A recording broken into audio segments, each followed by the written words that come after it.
Okay, so let me back up one slide here. So you'll see what we're at. So again, we wanted to introduce students to be able to find some problems, engineering-related problems, and then give them the necessary tools that they need so they can start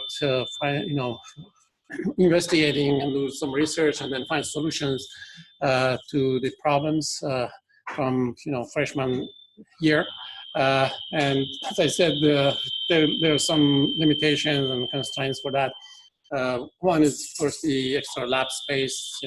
Always that's the issue, or especially engineering. And here at A&T, we don't have the very large building. Hopefully, until they build a new one, we have more space. But right now, that's one of the issues.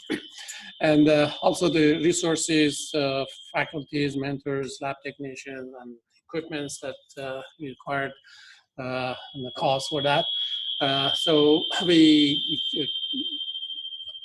one of the tools that are available that you can bypass some of these limitations as space and equipments and expensive tools and things like that, using these new devices that are in the market now for educational purposes. And one of them is this device called Analog Discovery Board. And the features of this, this is very portable, small. As you can see, basically, the size is maybe size of the iPhone or other phones, smartphones you have, and it connects to the laptop or desktop, and it will give the same setups that you have in the laboratories. So it has the function generators, DC, AC, power supply. It has the scope that students they measure some electrical signals, voltage, current. They can see that, as you can see on that picture down. So it's pretty much it's a virtual lab, if you want to call it, and it's also cheap. So it's not a big investment. This model of it, which was the first generation of this device, now you could buy it for under $100. And also the software for this is free, so students or whoever buys that, they can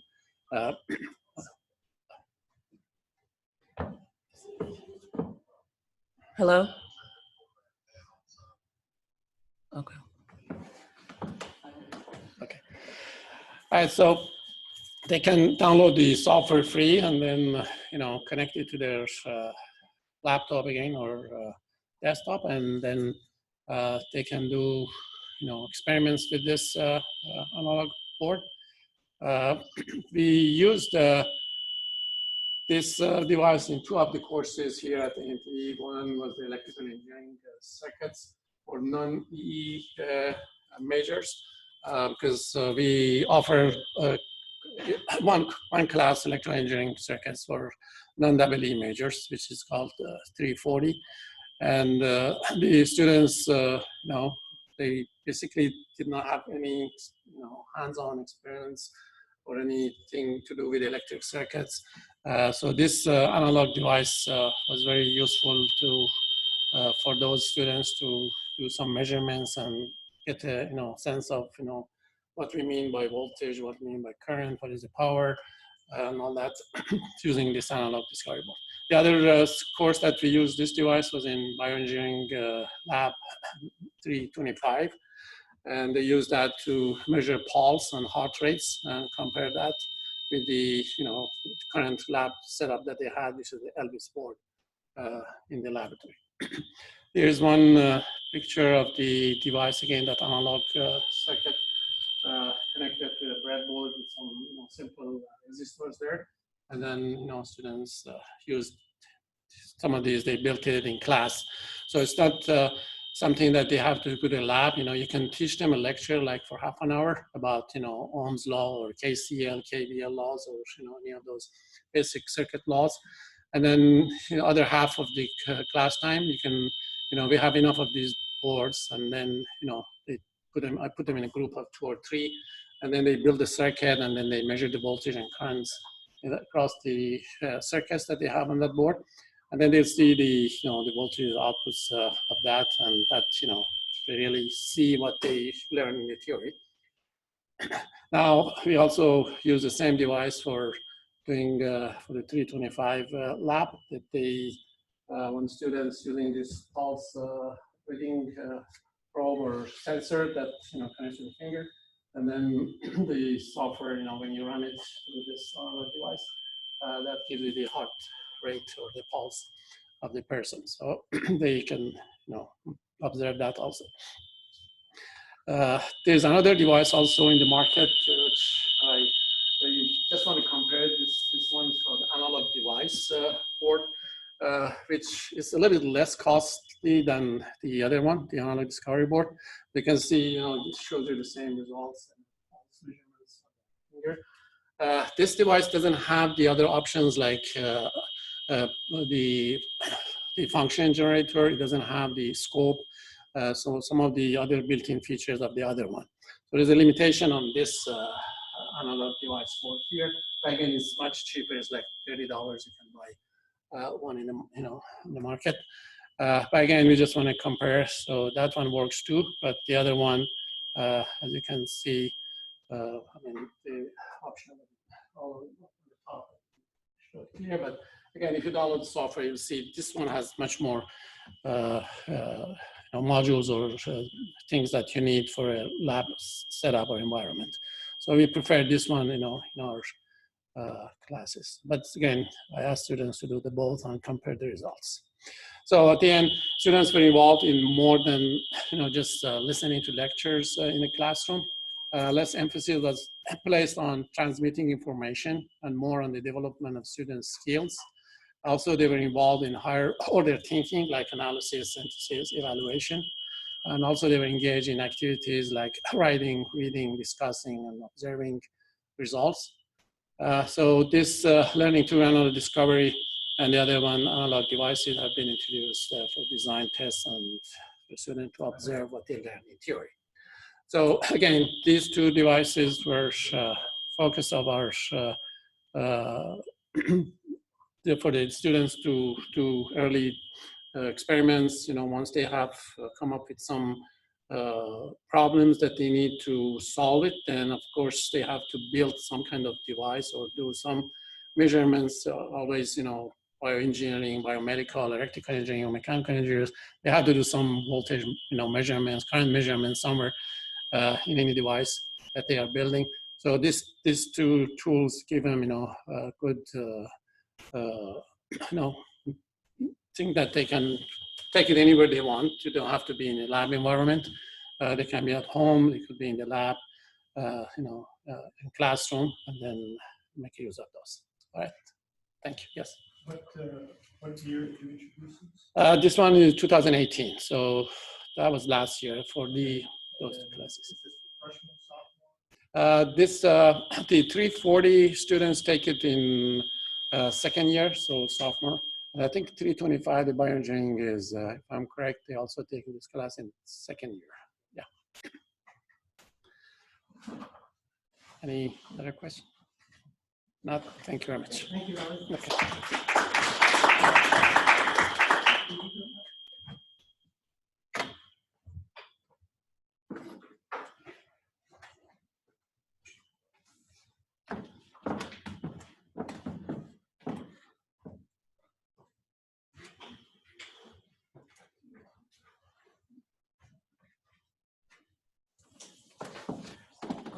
Give me just 1 second.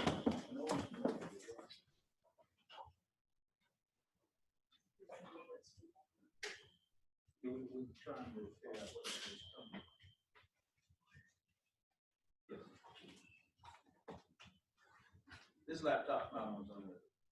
No.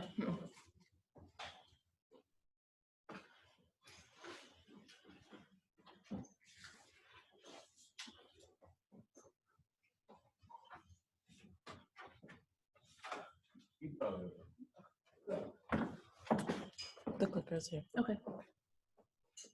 Hi, my name is Kelsey Bernat. I'm an assistant professor in the Department of Biology, and I want to start by thanking Steve and the rest of the RED team for inviting me to talk about some of the work that I've done as a result of being funded by the Teaching Innovation Scholars.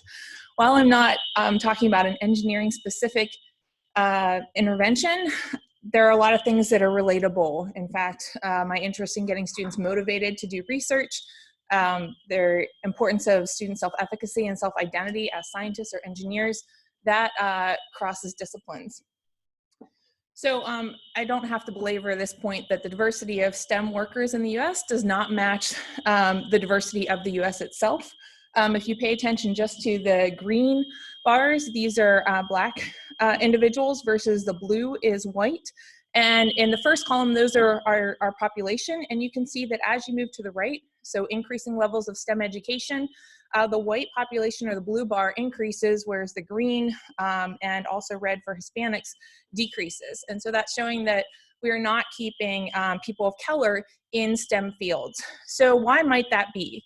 When I ask our biology majors what they want to do when they come into my class, most of them want to be a doctor. And when you ask them why, they say they want to help people. And how do they perceive research careers? This is a Google search that I did last night of a scientist. And I will say I've done this a couple years in a row, and I do see more women. I see a couple people of color, and I see a couple pictures where there are multiple people in the same frame, but rarely are those people talking to each other, working together. And a lot of times it's what students think of as a scientist is either some superhero who had a mistake in the lab who obtained either bad or magical powers, or we've got this old white guy working alone in a lab doing crazy things, right? That's a stereotype of what a scientist is. And that's not very attractive to a lot of students coming in. So an issue, I'm not going to take time in my short 10 minutes to describe the data here, but the idea is that students come in with these goals of serving people and working with other people, and they don't see research as being capable of affording those goals. So what can we do to change that? One thing that has been shown to increase persistence of students in STEM, particularly students of color, is to get undergraduate research experiences. We have students here that are excited to talk about their design innovations, right? And I'm sure you think a lot differently about research as a result of that experience than you did beforehand. But we have two problems with that: capacity in how many students can get undergraduate research experiences, and also equity in who gets to be in the lab, right? It's typically higher performing students or people who know to ask their professors for research experience outside of the lab. And so to address that, a lot of departments have come up with creating course-based undergraduate research experience, or CURES, and the hallmark of these is that they engage students in scientific practices. They are authentic discovery in which neither the student nor the faculty member knows the outcome of the experiments. They have a broader relevance, importance to either other researchers or other community. In contrast, students testing whether there's more bacteria in the boys or the girls' bathroom, right? That's interesting to the students for the context of that class, not so interesting to the rest of the university. They also incorporate collaboration, and they are iterative, meaning students get a chance to test something and then make modifications. And I know with engineering, that's a hallmark, right? Being able to test things, see if it works, figure out what are the times when it fails, what are the times when it succeeds, and how to increase those parameters. So how else can we change students' perceptions of research? And I'm going to talk about science research in particular. And so one of the things that I've done over the past couple of years is to incorporate service learning with the intention of creating a global STEM workforce where students develop cultural competency skills and teamwork skills. So so I've combined this with course-based undergraduate research experience. So this past semester in the spring, our students did a needs assessment on chronic health conditions and social determinants of health. This includes access to food, housing, transportation, medical insurance, physical activity, and safety. And they combined that with actually working in the community. And we did this in the local Cottage Grove community. It's about a mile down from A&T, so part of our local community.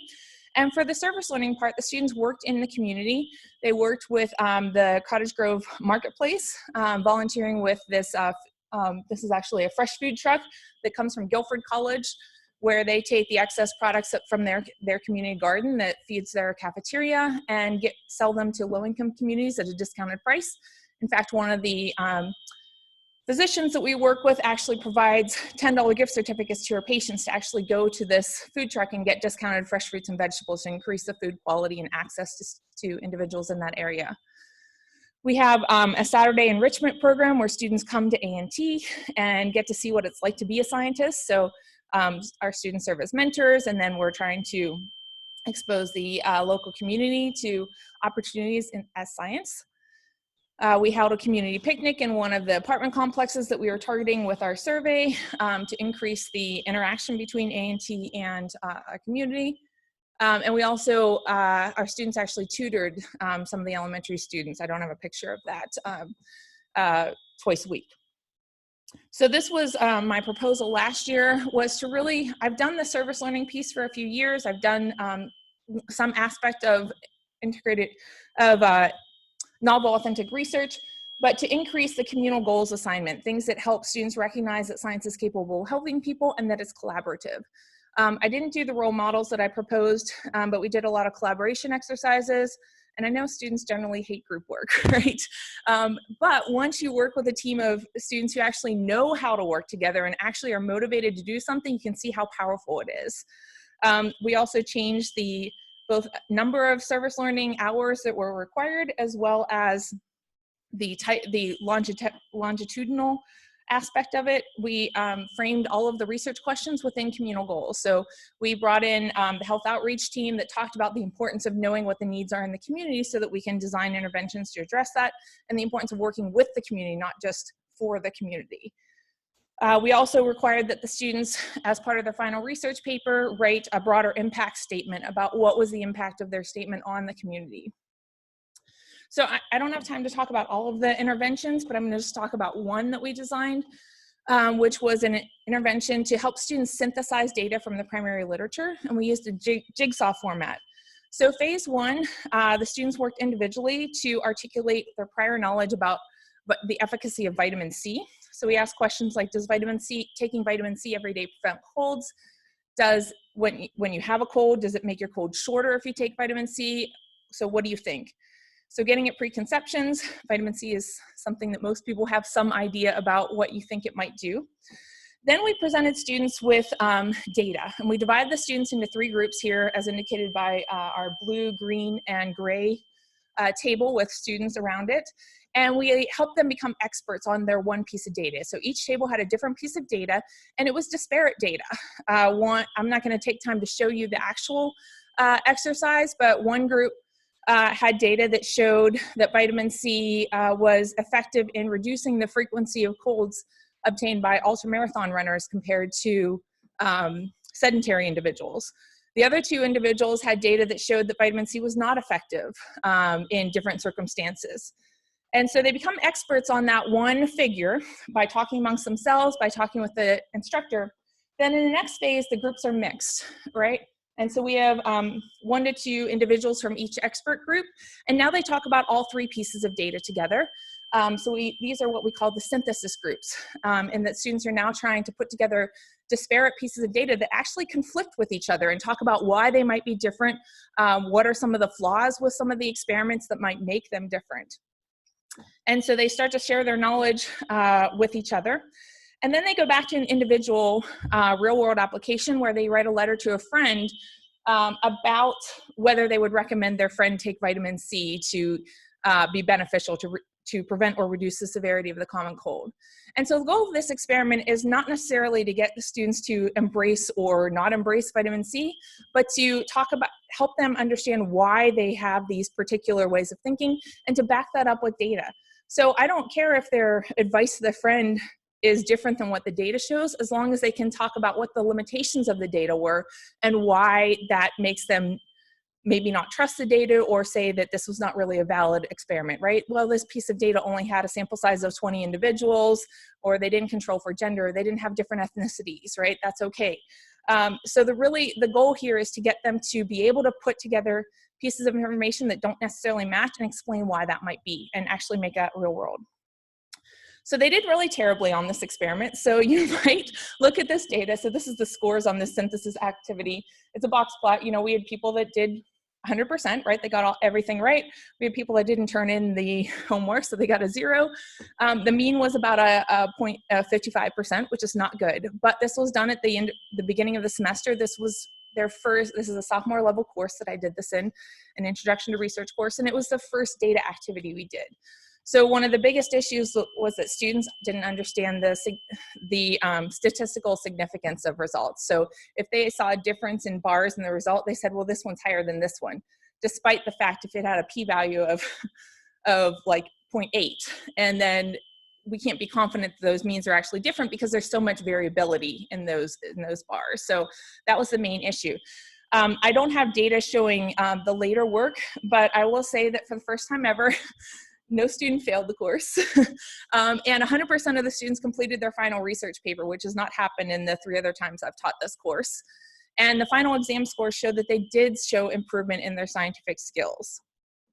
They also perceived that they actually learned.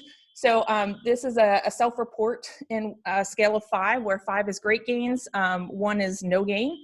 And in scientific process skills like critically reading scientific articles, using data to support a conclusion, working effectively with others, right? That's that group work thing that most people don't enjoy. They made between good to great gains on that, formulating hypotheses and critically thinking about conclusions. They also had an increase in self-efficacy and their interest in science. So interest in taking or planning to take additional courses, their comfort level in working with complex data, the confidence that they can be a scientist. So good to great gains on there. So in terms of so I told you my initial idea was to get students more interested in research. This is data from 2015. That was the first time I ran the course in blue, to the second time I ran the course in red. And I don't have error bars for the first two, pay attention to the first 2 bars. So that's interest in undergraduate research and interest in a research career, right? So before, they're lower than the other bars, but we do have, a little gain is a 2 and moderate gain is a 3. So somewhere between 2 and 3. But we are seeing increases. I don't have error bars to say whether they're significant or not. But each time that I've run this, we are getting better at getting students more interested in research as a result of this course. We already started off with pretty high interest in working with individuals that are different from yourself. I'm sorry that some of them are cut off. I guess I should be using the mouse, right? So interest in working with individuals that are different from you, respect for cultural differences, interest in maturing cultural competency within oneself, the impact of oppression and privilege. So we are seeing some, hopefully, significant changes over time. I want to end with this final quote from a student. I did not think I would like research until I took this course. Whenever I pictured research, I thought of a lab away from people. I'm a very social person, so I never thought I would like research. But this class was the complete opposite. And to add on, the research we were doing could directly impact the people who was in the study. That's my favorite part, making a change in the community we live in. And so that really shows that we are making a difference in students' interest in research. And I think that's really relevant to what we're trying to do with engineers, right? We're trying to get them exposed to what it's like to do a design process early in, right? Freshman, sophomore level interventions, so that we can get students interested early on in what they'll actually be doing in that career, instead of just making them take all these basic science courses and then finally giving them the cool stuff at the end, right? So I want to thank all of you for listening to my talk. Some of the early implementation was funded by other projects. And I should say that the intervention that I talked about today, we're actually submitting that to CourseSource for publication. So I really want to thank Steve and his team for helping us get, some stuff out the door in terms of publication as well. So thank you. Take any questions. Yeah. Do your students get exposure to statistics at some point? In the class. So I actually teach them to use SPSS, which is Statistics for Social Scientists, Social and Behavioral Scientists. So they learn to do some basic statistics, but they haven't actually had a stats course yet. So this is really trying to introduce them to research all at once without doing the prep work, because they don't, even after they take a stats course, they don't really get it until they have to apply it to an actual research project. It's a trial by fire, and I don't know that they actually understand statistics by the end, but they can do some of it and they get the point of a p-value at least. Any other questions? Yeah. Do you find that doing the undergrad course with research injected into it is better for them to learn fundamental concepts as opposed to lecture style? So definitely So there's a lot of evidence out there that lecture style is not as effective as engaging students within the learning process, so-called active learning experiences. When you look at meta-analysis of those, it shows about a letter grade difference in student performance, and even higher for students of color. Having said that, that's not saying injecting undergraduate research in it versus just any sort of active learning, right? The jigsaw would count as an active learning exercise. I think research is definitely going to teach. When I think of what I when I think of what I learned in graduate school, what I learned was in the lab. It wasn't in the classroom, right? And so definitely students are going to learn that when they have to troubleshoot things, right? As opposed to when they have to, why didn't this work? Or why do we see a correlation between people's chronic conditions and their lack of housing or housing instability when they don't have as much access to fresh fruits and vegetables? So then they start thinking about, well, why do we see this statistically? Or why should we look at this scientifically about how we process food and how our bodies can fight disease? So yeah, I totally agree with that. It's challenging as an instructor, right? Especially if you want authentic research experiences that aren't just cookbook, oh, do this in a lab, right? Those are not as effective as these authentic research, but it's tough. Any other questions? All right, thank you.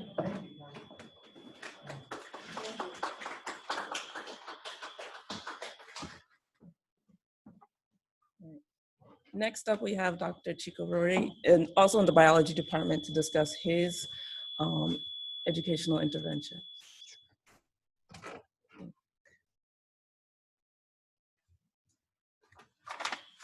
So Good morning. So before I start, I just want to get an idea who's in the audience. So anyone teach genetics in the audience? Any biology professors? I know Kelsey does. Okay, so that's going to help me sort of frame my topic today. So I am the professor of genetics, quote unquote, in the Department of Biology. I've been teaching genetics now, let's say about 7 years or so within the department. And one of the things that I recognize is that it's difficult sometimes for students and people in general to understand what genetics is all about. So I decided to take this opportunity to transform a project / homework assignment that the students do in the course.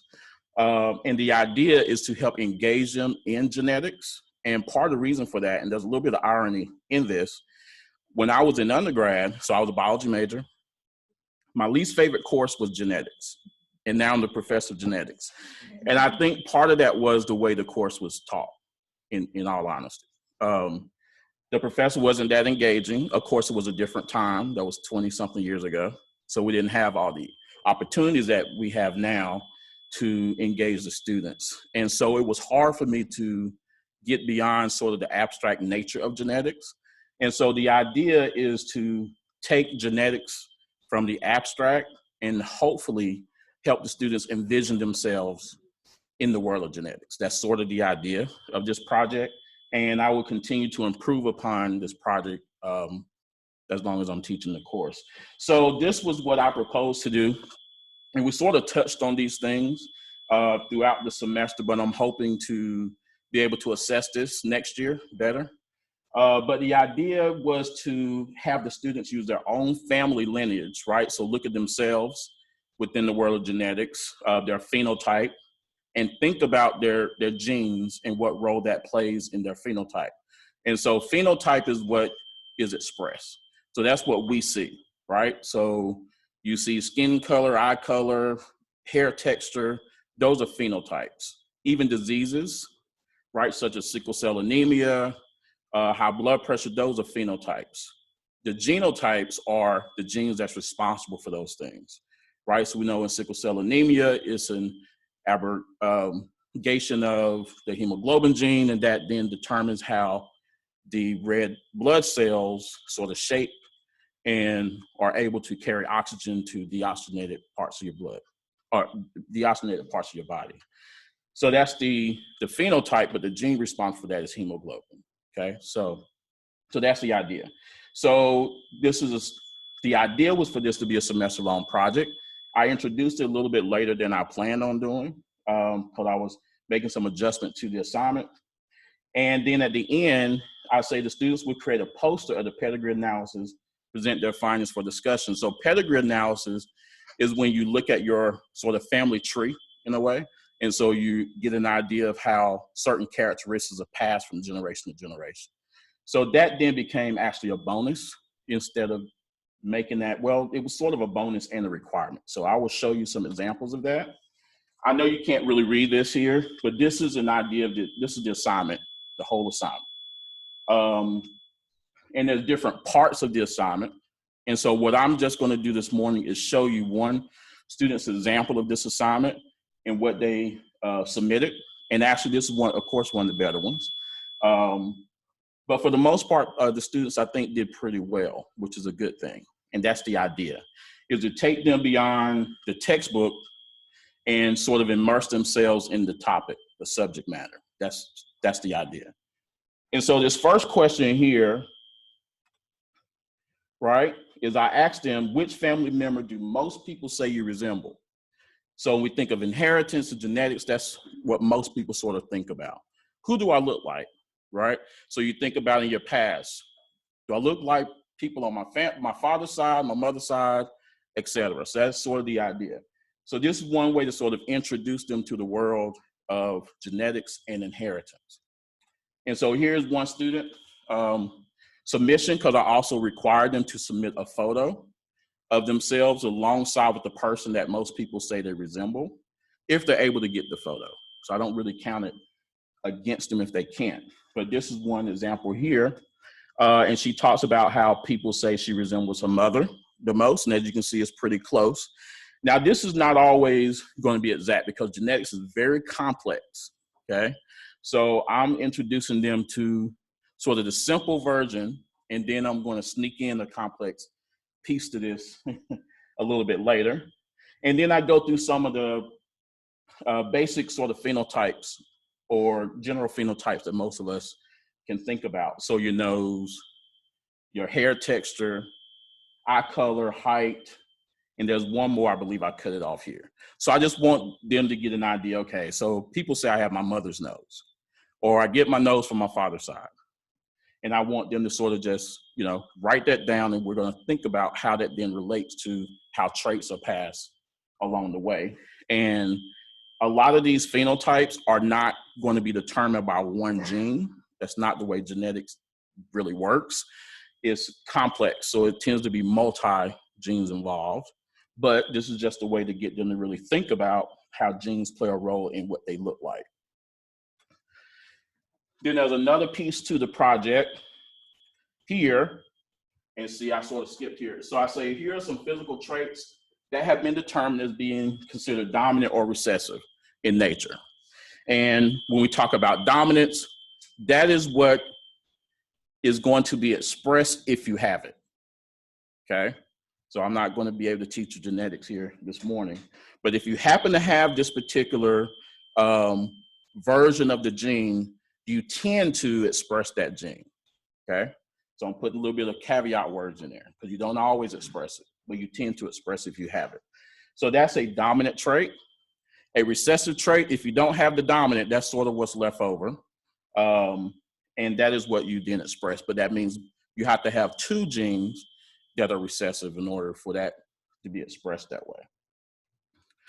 And so here I require them to do a close-up photo of each of these particular traits. So tongue rolling is one of those traits, and students are introduced to these things now in middle school and high school.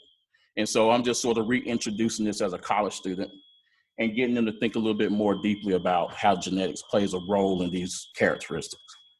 Okay, so widow's peak, earlobe, those kind of things, those are pretty common ones that you will find if you just Google on the internet.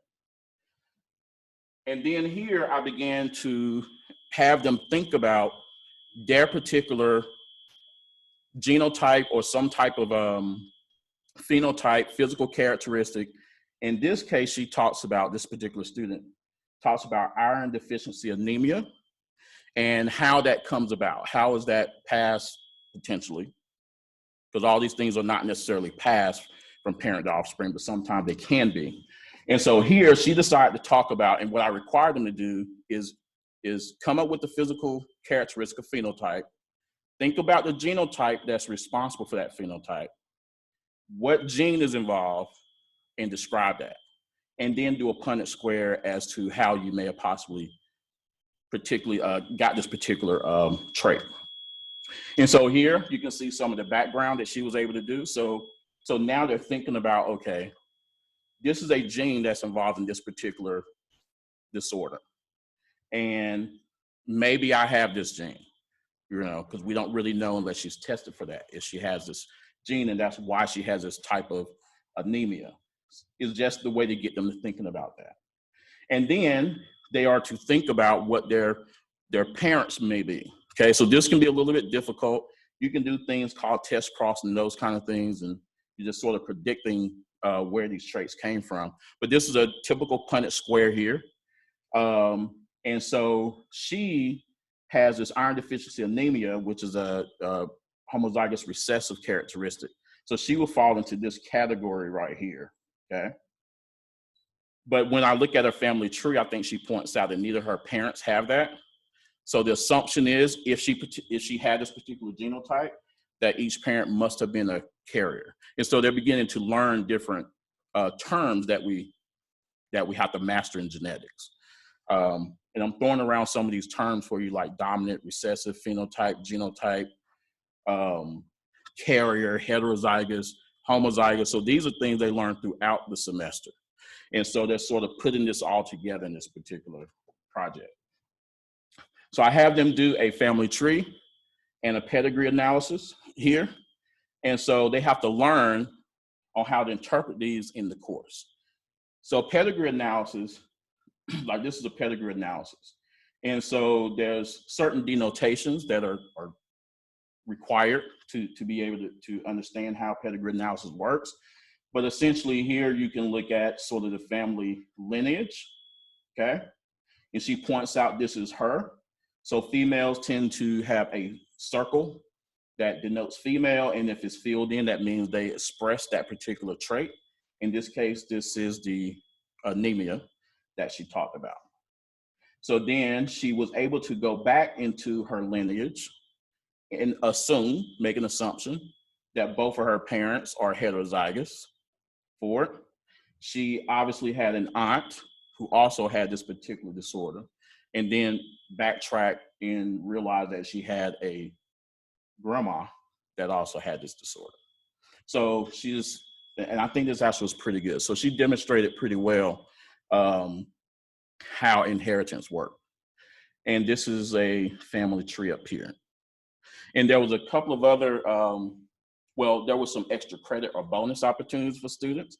And I wanted them to artistically express their family tree. This doesn't really do it justice. This is a trifold that this student did in some type of gold leafing or something she did. But I thought it was very good. So this is a family tree, just her way of expressing it. And actually it's very nice. I had it in the car and I saw you all standing outside, so I wasn't sure what was happening. So I didn't bring it in. And this was just another example here. And I wanted to put this one, this student's up because her last name is Hooper. And what she decided to do was make a basketball hoop. So I thought it was kind of neat anyway. And there was a wide range of artistic expressions of family trees. And so in the end, most of the students, 48 out of 50, successfully completed the assignment. They actually did very well on the assignment. And this is one of those assignments that they seem to be excited about compared to a lot of the other ones that I tend to give in the course. So I want to do a lot more with this particular assignment next year. I implemented it later than I wanted to originally. So the idea now that some of the kinks are worked out is to introduce this early on and for us to add pieces as we go and make it sort of a semester-long assignment. I need to assess the effectiveness of it. I was looking at some of the SALG responses, and I just need to go back and really look through some of the information on that. And we'll continue to use the assignment in the future. So I think that brings me to my 10 minutes. Are there any questions? I have Is that now the course? Maybe you said earlier, I had to step out for a minute. Is this a required course for the biology student? This is a required course, yes. And so Kelsey also teaches a portion of this course in the spring semester. I teach it in fall, so we sort of readjusted the course a little bit. And she mostly has sophomores, I think, for the most part. I mostly get juniors and seniors, because as we have sort of reorganized the curriculum, I'm getting those that are finishing up while she's getting those early in the process. So. Is the only project in the class so far? Well, I used to give them smaller projects. This is one big project. Yes. They have other assignments throughout the course, but yes. So as far as a project, yes. Anybody else? Okay. Thank you.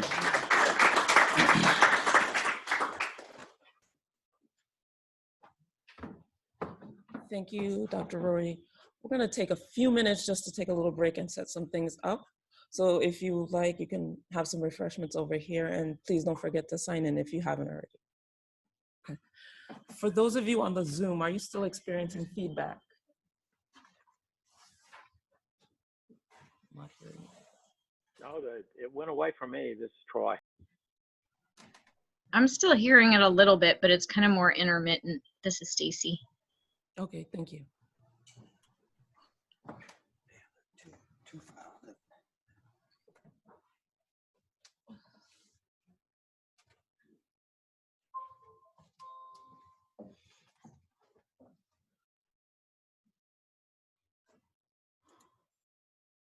So maybe a beat date modify. If you click date modify, they might come to the top.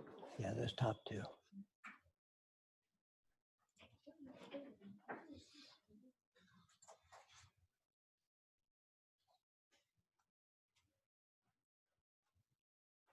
And you're gonna share them. And it's already been shared. Already shared. The sign-in sheet is out there.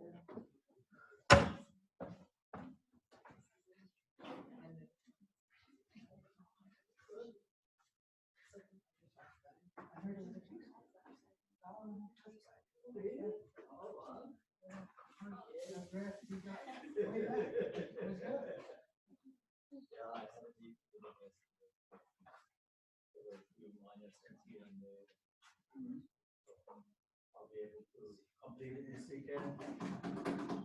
What do I say? No.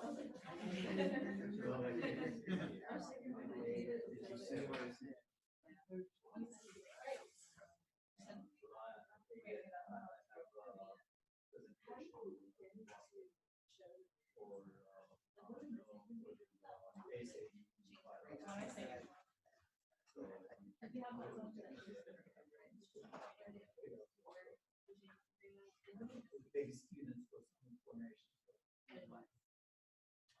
Oh, the mapping for the nutrients and the concentration. Yeah. That's what we're doing. We take the data from the concentration,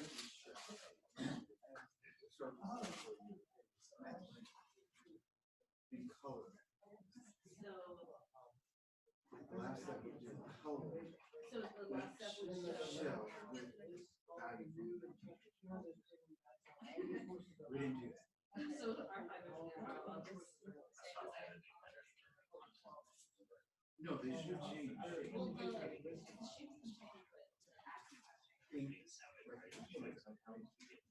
The minimum values needs to go up. The maximum values goes up.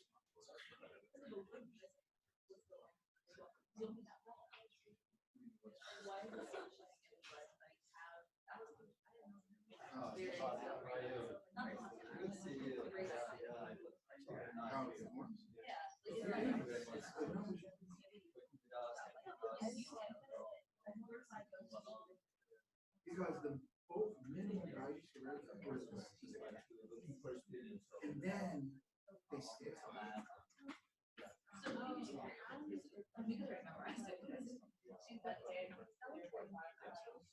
So for both minimum values, you get speed.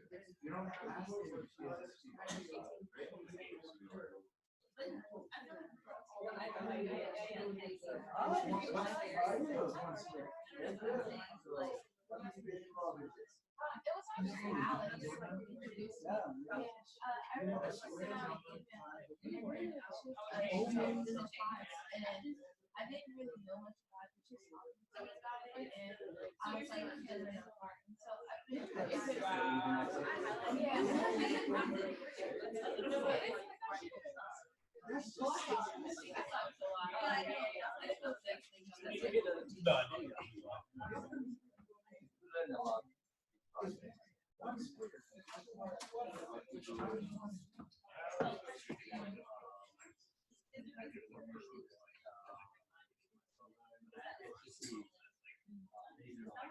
So remember that last term zero.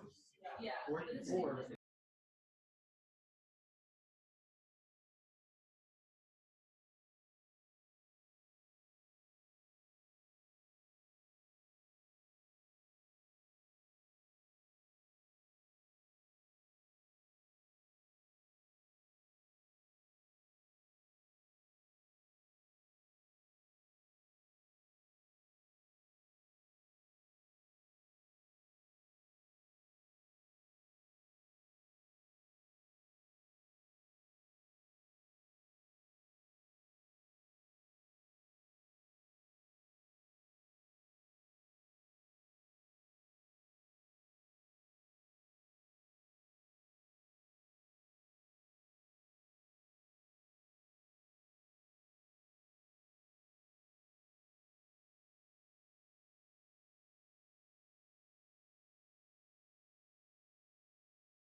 This guy. You don't want to look at yourself over there. Well, I mean, it's good for the audience. Oh, you got them right there in the middle. Oh, okay. Yeah. He's so playing about that. Hello, can you confirm that you're not getting feedback, please? This is Stacy. It sounds good now. All right, thank you. I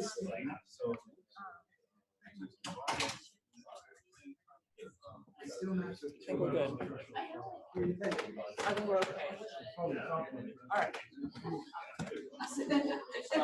Good morning, everybody. I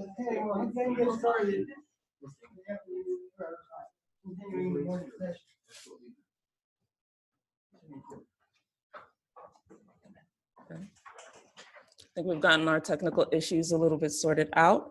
So next up, we're going to talk a little bit about several curricular changes, particularly in the Department of Chemical, Biological, and Bioengineering. And first up is Dr. McCullough, who's going to talk about the curriculum changes in bioengineering.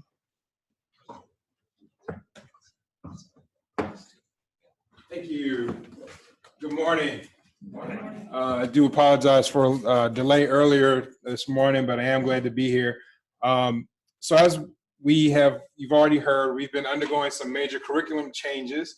And so what I want to do today is again, give a high level overview. I think where the rubber really meets the road is what you hear from Drs. Gamble and Dr. Monnier, Gamble and Monnier, in terms of some of the things that we've done. But when we talk about bioengineering, and again, it comes back into the larger premise of what we were trying to do, which is to engage or incorporate a spine of design throughout the entire curriculum for our undergraduate students. So when we look at the bioengineering curriculum, as you can see here, previously, as you can see, this is the 2018. Really, when we talk about design, what we saw is there was always a design project in Gen 100. A lot of different schools will call that by different names, but it is Introduction to Engineering Ethics and Design. We bring in these brand new students and they are put in teams, and then they're gonna work on some sort of design project over the course of the year, or excuse me, course of the semester. In this very traditional curriculum, they again do not see a design project, a full design project, until their senior year, where we suddenly throw them back into a year-long experience, which is Senior Capstone Design 1 and Capstone Design 2. As a Senior Capstone Design instructor, and for all those who have designed, who have taught that particular class, you may understand that there are several challenges when you bring in a student who has not had this particular experience throughout the course of their 8 semesters. You're asking them to do extremely in-depth voice of customer discovery and customer research. You're trying to make them think critically and make some applications that they may not have gotten over the course of the previous semester. So what we wanted to be sure that we did is we don't want to necessarily take away from some of these core concepts that are very important, especially when it comes to things like molecular biology or physics or fluid mechanics. But how can we figure out a way to incorporate design into these key courses while still making sure that they get the important content? We know that the more that you do things, the better that, oftentimes, especially if you do it correctly, the better you can become at it. So while this is known as the traditional curriculum, we also ended up developing what was known as an innovation curriculum. And well, It's just on the next page. oh, it was on the next page. Okay. Thank you. Okay. General, here we go. Known as innovation. And what you will see is that, yes, we still have some very important classes like we had our Gen 100. And so they are still getting that design experience as a first-year student. But when we come over here to things like Biology 101, or even general physics and calculus, as you'll hear about a little bit later, you start to have design that's incorporated into the core, those core classes. So now as an engineer or engineering student, I'm taking physics and I have a better understanding of, well, what's the application? I'm learning about physics, but how can I use this to actually solve a problem? A lot of times we hear from our students that they don't see that connection or that application right away. And it's understandable because you're in a chemistry class, so it may not necessarily, and they're teaching to a broad range of students. We're hoping that by adding these particular design labs, that will help to show the application for our students much more. So that's been awesome. You also will see that we are adding, let's see, we are also added in BMEN 220, this is our introduction class to biomedical engineering, the first class that they will take in their major. While it's not listed here, we did end up reformatting that, and you'll hear about that later, so that it includes a lab. So again, providing students with more hands-on information. All of these that are in the bold are essentially things that have been reformulated or reformatted so that we can have, again, this lab hands-on experience for our students. And what we're planning is that, again, by the time they get to this in-depth, year-long capstone experience, they will have much more comfort with design. They'll be more prepared for what is required of them, and really excited about the project. That, along with like the summer experiences that we're doing for our students, is going to help to prepare them as well. Logistically, as you may or may not be familiar with at A&T, and in most schools, whenever you have a curriculum change, we have to fill out complete packets that explain what is the new class, what is the new name, make sure that it goes through the department, the college, and then eventually the university committees. And this particular new curriculum has made it through those changes, so we are allowed to fully offer this now for our students. We are in the process of making sure that that transition is fairly smooth, because some students come in and they may have been instructed to go on a particular curriculum versus the innovation curriculum. But ultimately, this is where we're going to have our students, because we feel like this is going to deliver the most value for them and prepare them as they go out into the workforce. So yes, we're very excited about this innovative curriculum. And as you can see, we have some form of design in every semester from the first time that they set foot on this campus. We are providing, as you already know, additional summer opportunities for the students to engage in design. And again, it's just going to make them that much more prepared, not only for just senior capstone, but really to be an engineer after they leave A&T. And even if they are not a true, quote unquote, true design engineer, the skills that they learn from the design experience are going to serve them really well in their future careers. So that's a high-level overview of our curriculum for the bioengineering program. And so I'll turn it back over to Dr. Monnier. Thank you. Oh, yes. So I'm struck a little bit by the fact that it looks like your first computer class is second semester sophomore. And that sort of puts students at a disadvantage, because there's so much now going on where students need to have sort of computational competency early on if they want to go get internships or want to work on sort of more sophisticated projects. So have you thought a little bit about maybe getting that earlier in, or at least concepts earlier in, like maybe even first semester of the engineering design ethics course or something? Because it seems like you are at a bit of a disadvantage by not having some computational course earlier. Thank you for that question. And I think that's a very good point. As it currently stands right now, when they are in General Engineering 100, they are introduced to some computational tools. Now, whilst I think they are very basic compared to even what we do in the first semester sophomore year, if I haven't taught 100 recently, but I believe it's still mostly Excel, maybe some Microsoft Suite kinds of things, and then we really don't get into kind of the programming aspect until MATLAB, which is this semester. I do have a tie-in though. Dr. Gamble, who's going to talk about the calculus classes, also integrates some MATLAB, which we use for the students here, and that's also in the second semester of the first year. Second semester, first year.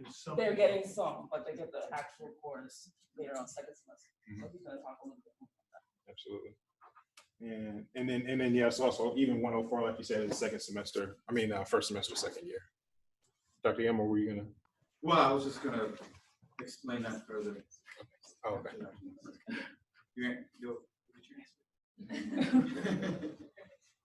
Any other questions? All right, thank you. Can I ask a question? This is Stacy Ringleb. Sure. Do you all have a challenge where like your freshmen perhaps might not be math prepared and might be taking not calculus 2 and physics 1 in their second semester? We do. I would say it's not a majority of the students, but we do have some that do not come in calculus ready. Generally, what will happen is, from a support standpoint, we have things in the College of Engineering through the dean's office where we're going to offer tutoring while they are taking the pre-calculus or some of those other things to help get them ready. But it does logistically, as kind of a College of Engineering situation where they may not be completely admitted to the program, but they are left with that option to get the help, and then they come in later. It does, especially because So, I guess my question is, do you have your program set up so that those 3 new classes are always being taken with Calc 2 and Physics 1, like, or can they take them before they've gotten to the math and physics? In terms of the labs? Yes. Right. So those need to be taken in conjunction with calculus. So it is one of the things where they would it would throw the student, I shouldn't say throw, but it does change their matriculation date, if you will. But we do have to keep the lab with the calculus. Okay. Thanks. Yes. Kind of like a follow-up to that, how a lot of these classes are like offered where they're only like in the spring semester versus not being offered in the spring and fall. Mhm. Is that something that like is going to grow as the program grows, where those both will be offered in the fall and spring? To Great avoid, question. like, that problem? Sure. I think in theory that would be what we'd like to see. There are some constraints in terms of resources that have to be addressed in terms of faculty to teach it, what's the faculty workload, but then also the students as well, because a lot of times what happens is we can offer them both semesters or even over the summer, but if we don't have the enrollment, then the university is not going to necessarily allow that to go forward. But it is something that we're considering, and the program is on a rapid growth state, I would say. So we are going to have to look at that. Good point. Thank you. Any other questions? Okay. All right. Thank you.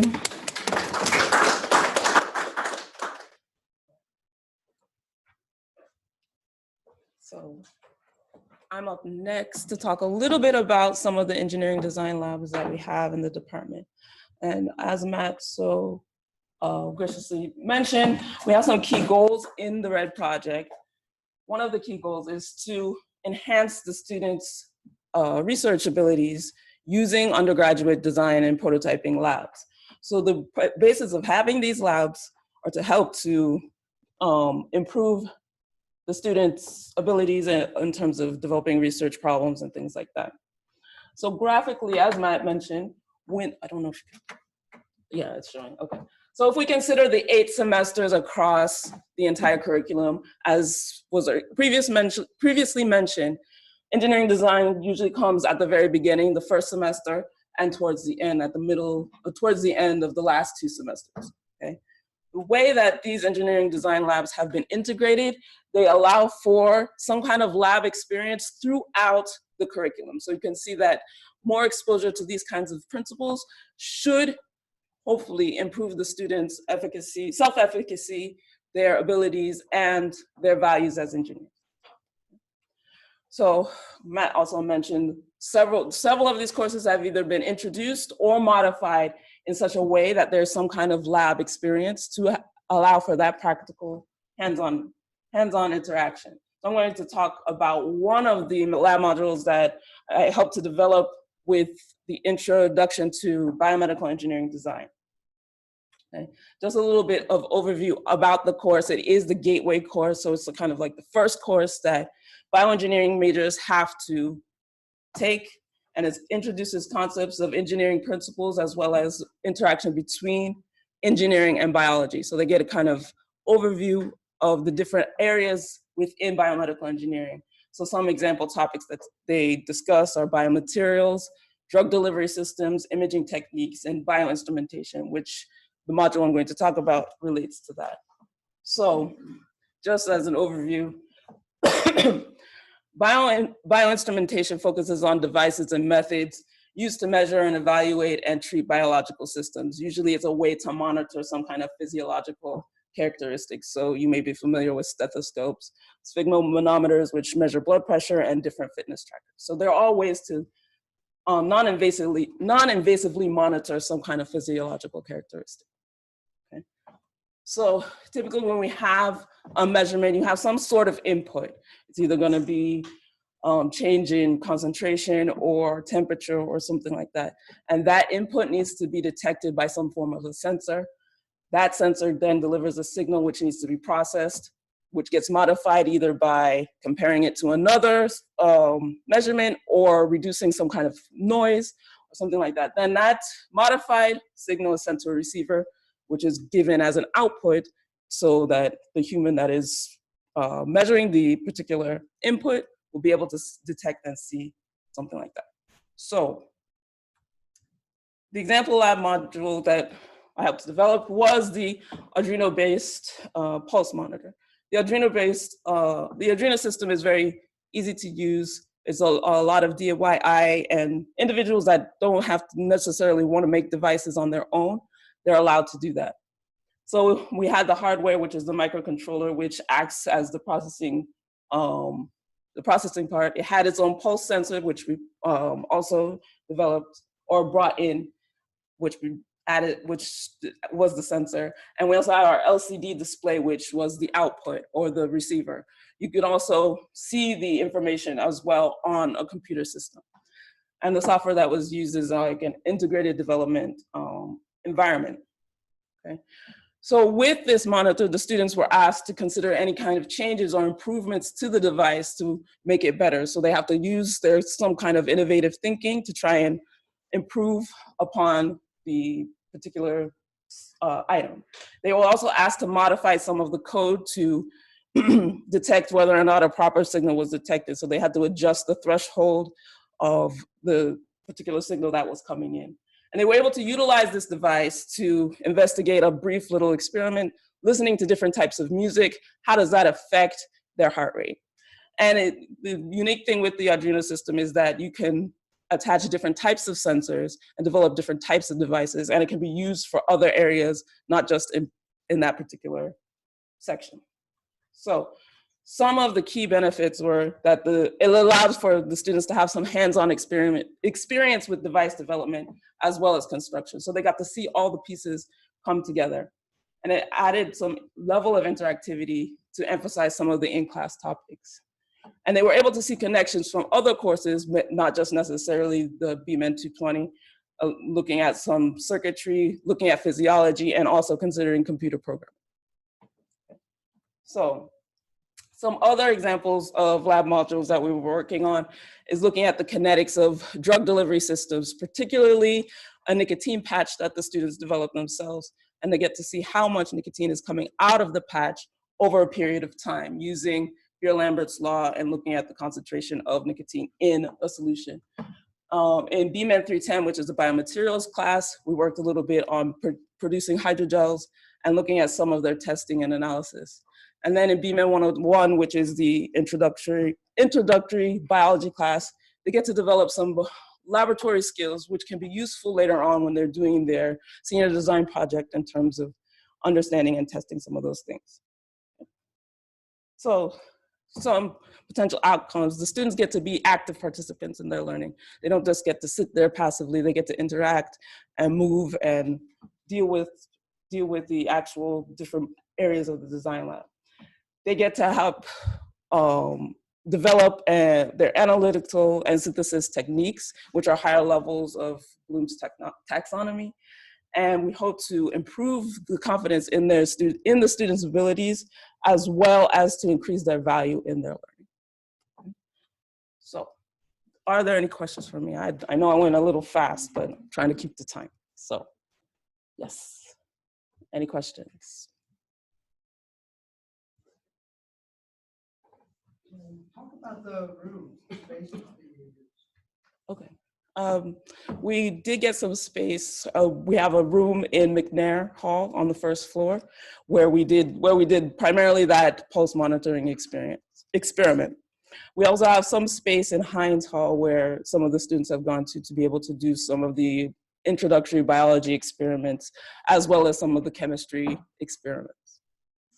And we did get some key pieces of equipment just recently. They just need to be set up, but next semester, we're going to have a lot more interactivity with some of the labs.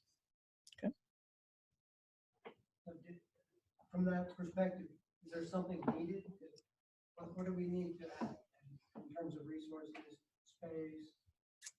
We do have some limited, it's becoming clear because some of the class sizes are a bit large and our lab sizes are a bit small. So we've been accommodating it in such a way that we can at least have smaller sections of classes multiple times a day. So to at least accommodate for the lab space and the lab sizes that we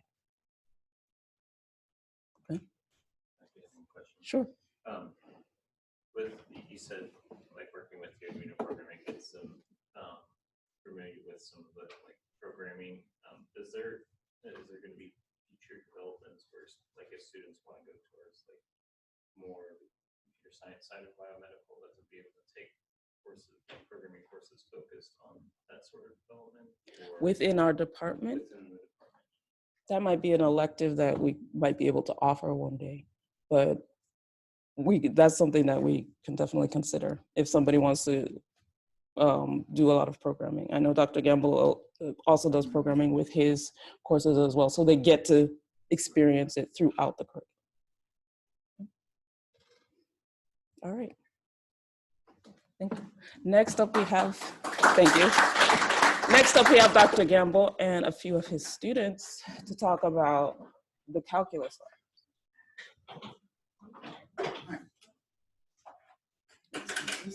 Are you gonna call? This is not on Zoom. You have HTML. Yes. Okay.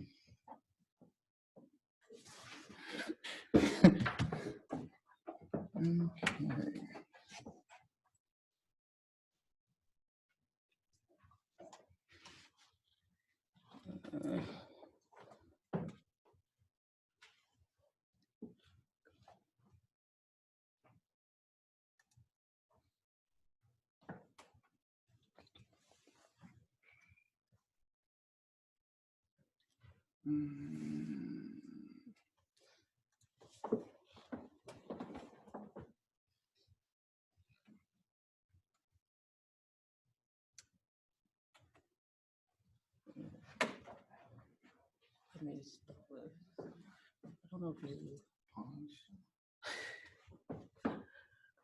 just let me.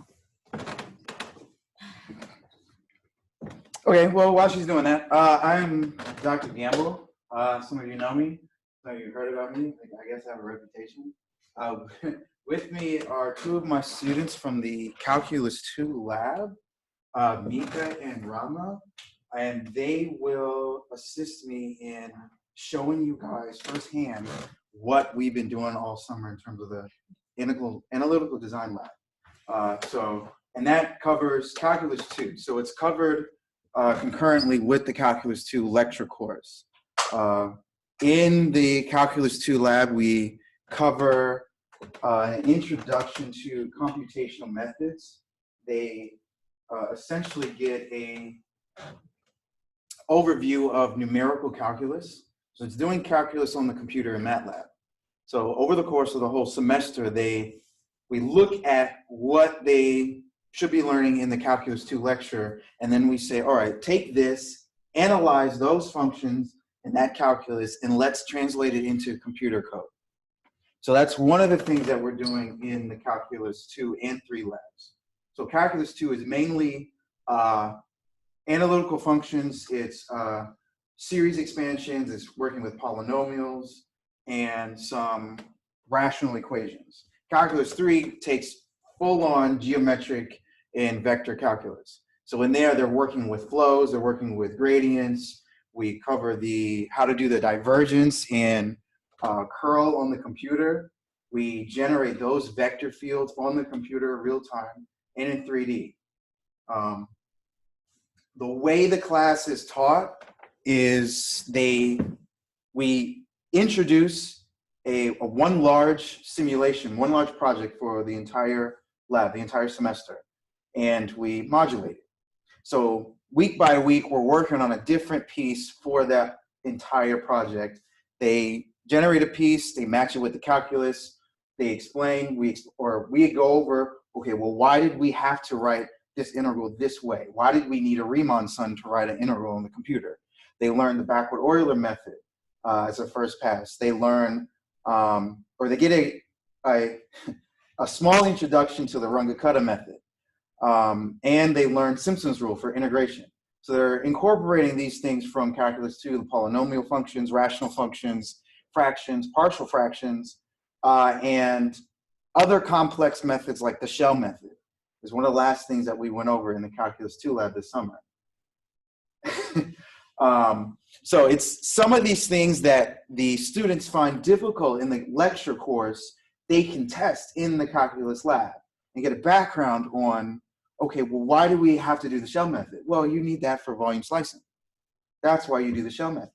And once they do that on the computer, they can see piece by piece, this is how you use the shell method, this is how you analyze the shell method, this is how you break it down to solve a real problem.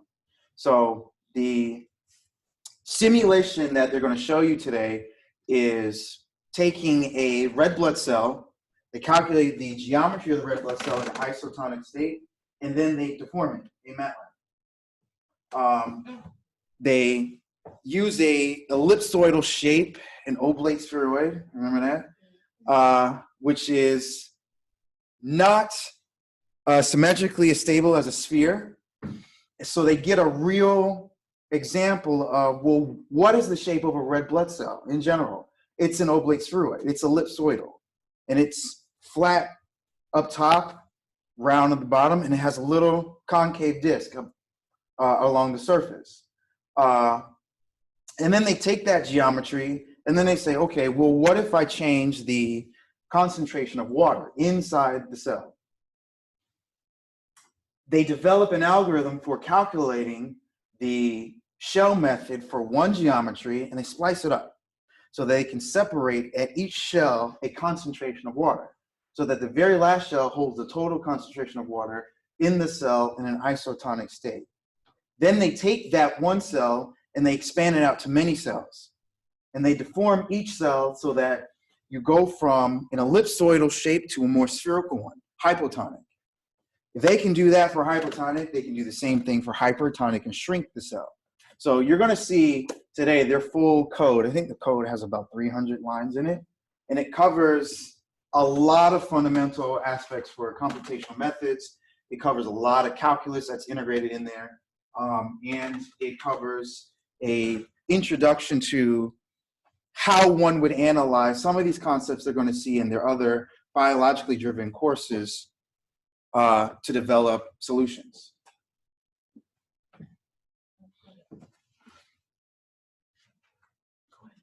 I need my screen though.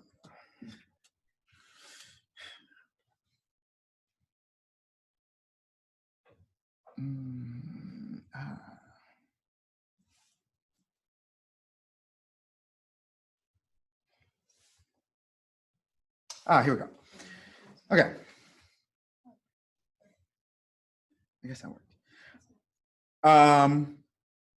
So the left is the calculus 2. It went away.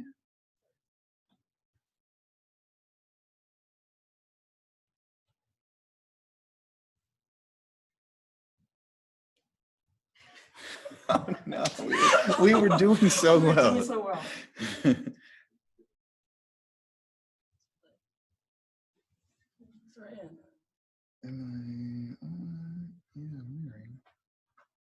I'm still connected.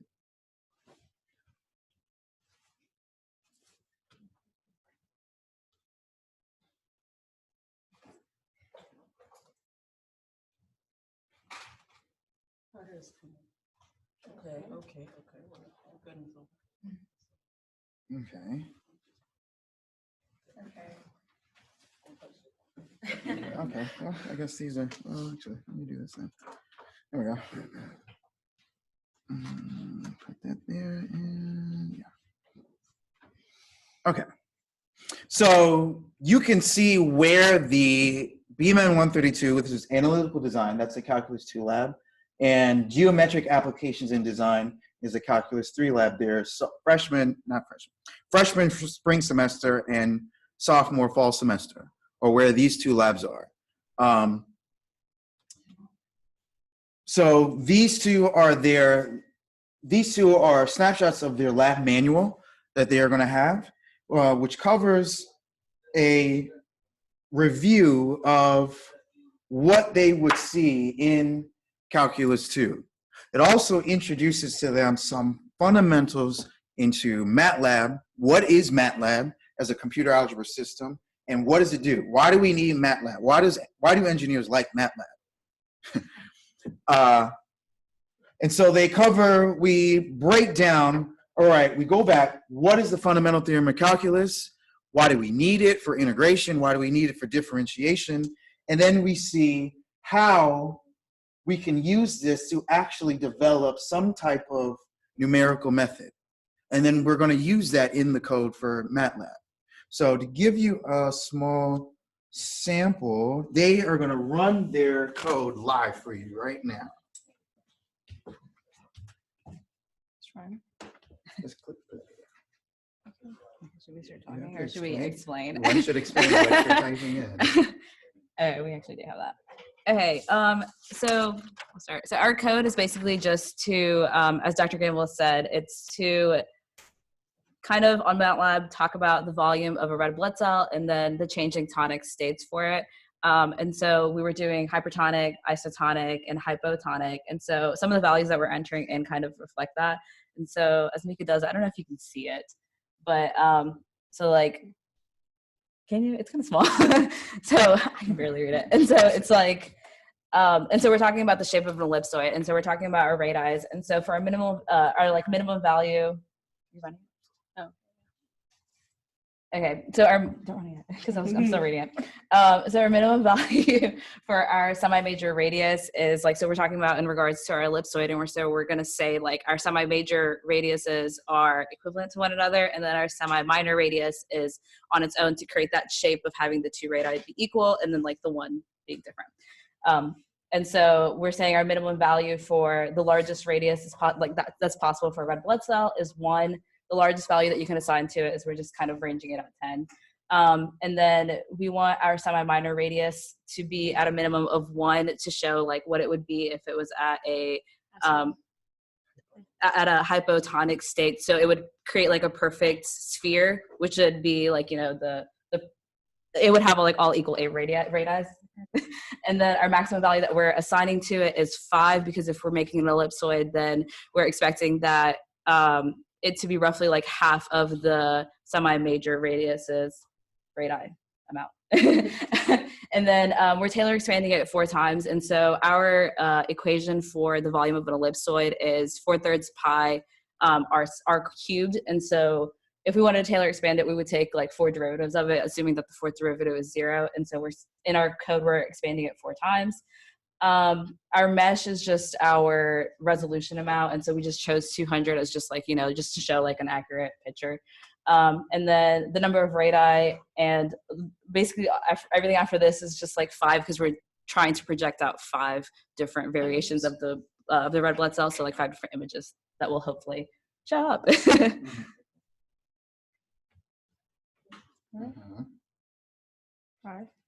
Well, he said do whatever. 16997. Where did you write that? Okay. 997. I'm gonna reach right quick. Huh? So should we explain that? No, you have to explain this. Okay. Go ahead and do what you're doing. Sorry.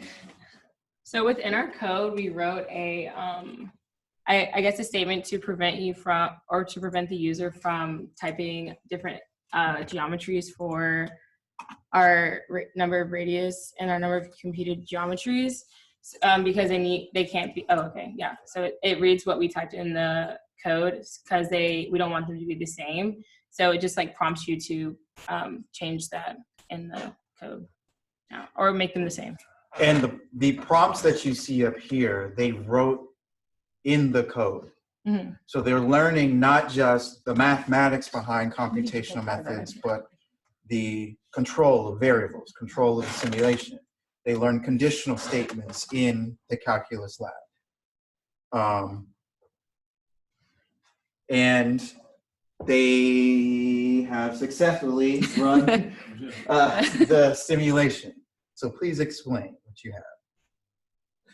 Okay, so how we were saying that we wanted, do you want to like show all 5, I guess? I don't know. Oh, the figures? There should be 5, yeah.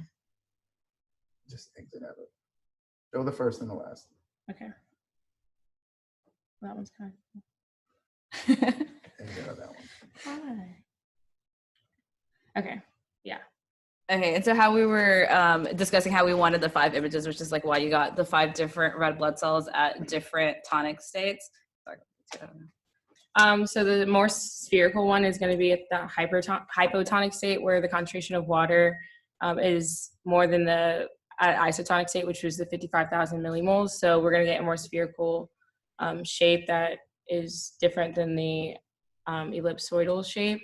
And then this one looks a bit more like isotonic. And then and yeah, and this one's isotonic as well for figure 5, but it's not the. So yeah. Let's not make this a super flat one. What does that mean? Okay, and so how we were talking about how our 2 of our axes are or 2 of our radar are the same amount. We kind of graphically can see that as well because it's creating like an exponential change, which is what this bottom right one is, right? Which is the bottom right, bottom right graph, where it's as the radii are changing, because it's 2 of them are basically changing at a higher rate than the minor radius. It's like creating an exponential growth graph. This is just our Taylor expansion. I don't know if you're explain about that. And then so essentially the result of this is them not just learning concepts like a Taylor expansion or integration abstractly in the lecture, they're using them. So, and they take it even further in saying that not only are we using the Taylor expansion, but they are learning how to manipulate it. So this is the full file for their simulation. And it goes all the way down, about 173 lines. So they're learning how to manipulate their Taylor expansion. They're learning functioning for a computational method. And all of this is combined together in one lab. And if we could make this a 3-credit course, that'd be awesome. But right now it's 1 credit, which means it needs 2 hours once a week. So in terms of injecting design into these courses, it works because they learned a lot of material in a very condensed amount of time. And this wasn't throughout the spring or fall semester. This was a summer semester. So it was a very rapid, every day, 2 hours a day course for the summer. And the spring semester follows just like this. They're learning these concepts, they're using these concepts, they're manipulating them so that when they go take Calculus 3 now, they're already half a semester ahead. So some of the concepts they learn here in the lab, once they get to Calculus 3, they've seen them already. Same thing goes for the Calculus 3 lab. Once they get to differential equations, they've already seen that, they've used it by the time they get to differential equations. So the first half of the semester for Calculus 3 for them would be a review because they've already used it. Anyone have any questions, comments? Yes, you guys are great. Thank you. What's the question? You have a question? Yes. Yeah, so I think this is fantastic. I'm trying to get a better sense of exactly the programming component here. Is this something the students are doing from scratch? I mean, are they literally saying, here's the problem we want to solve, and you got to write the code to do all this? Or Yes. a given code that they have to then manipulate? So what is given to them is I start them off with templates so they can learn. They don't know how to write the backward Euler method from scratch. So as far as them learning it, I give them a template. And we look at the, we look at the fundamental theorem side by side. The power of this is we're drilling them for a whole half a semester, the Taylor series, and how that's used here. So they have no choice but to memorize the Taylor series and how to manipulate that at the end of the course. And once they see other methods, the backward Euler, Simpson's rule, Riemann sum, they automatically recognize, oh, that's the Taylor series. So once we get past that in the course, we're going straight into this. And I'm showing them an example up on the screen, and then during class, I tell them, all right, go do this. Try it. They're like, well, we don't know how to do this, that, and the third. Try it. It's going to fail, but try it. So they learn how to write code in MATLAB from scratch. There are obviously commands to integrate, differentiate in MATLAB, and they find those, and they tell me, hey, there's already a command to do this. I know, but don't do it that way. Write a loop. So they learn how to do looping. They learn conditional statements. So there's a lot of stuff in MATLAB that I don't tell them about because I want them to learn it raw first. And then you can make an easier code and use the command integrate. Self-discovery using MATLAB, getting more familiar with it. So when they get to the point where they have this programming class in the second year, what is that class? How is that? Review. That's a review? Essentially, it turns into review because the two calculus labs go far advanced in the MATLAB course. But some of the concepts in the MATLAB course, like array control and how to manipulate arrays and cells, we don't go too far in depth because of time. And so in their actual MATLAB course, that's when they're going to fill in those gaps in terms of how to manipulate arrays in a complex way. How do we manipulate cells? How do we create tables? So in terms of not only introducing real values, but strings and characters, things like that. Very basic computational skills or discovery process in the first, whatever time this comes in, and then they get a more formal introduction in the second semester software. They get a supplement that course. They see MATLAB firsthand here, and they see their first exposure to numerical calculus here.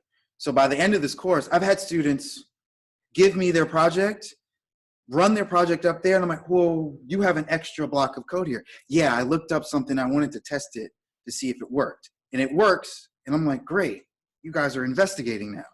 You guys are trying to learn new stuff. So that's what they receive in the courses. Matt, you got a question? Okay. So, first of all, I'm gonna do a similar thing myself. Next class, so let's work it out.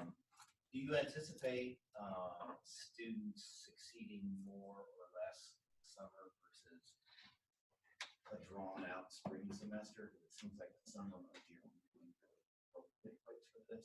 Spring semester might be too much time between class sessions. I find that the spring semester is better. Really? Yeah, because of the amount of time in between assignments. The summer for them was every day, and they really did not have enough time in between each class to assimilate the information. So, and not only do they have this Calculus 2 lab, but they have the biophysics lab at the same time.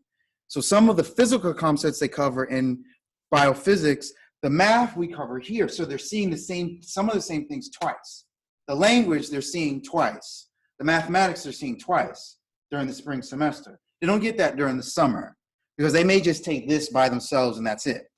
And it's every day. They don't have enough time, in between classes. They may not look at this code the night before they go to sleep and they come back, they might forget something. There's the period of time is too small. But for the spring, there's a week. So that's enough time for them to do the assignment and then investigate, well, what if I do this and change the colors? What happens if I change the surface texture for this plot? What if I plot it in 3D? How do I do this? There's enough time to ask questions, enough time to investigate. So I think the spring and fall semesters are better. Any other questions? Yes. Okay.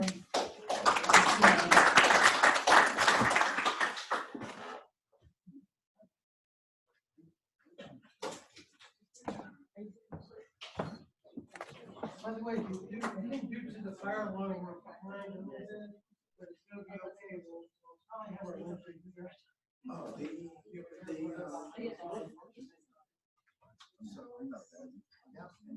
Make sure they're seeing the slides.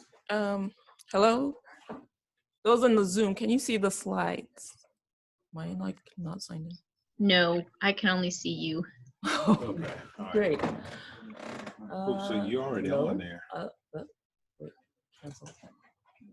Trying to figure out where we are. So much stuff.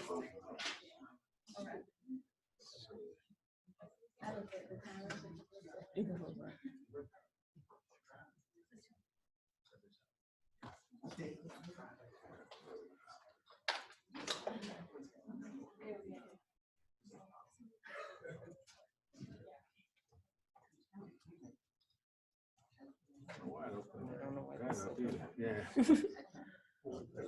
Yeah, that's.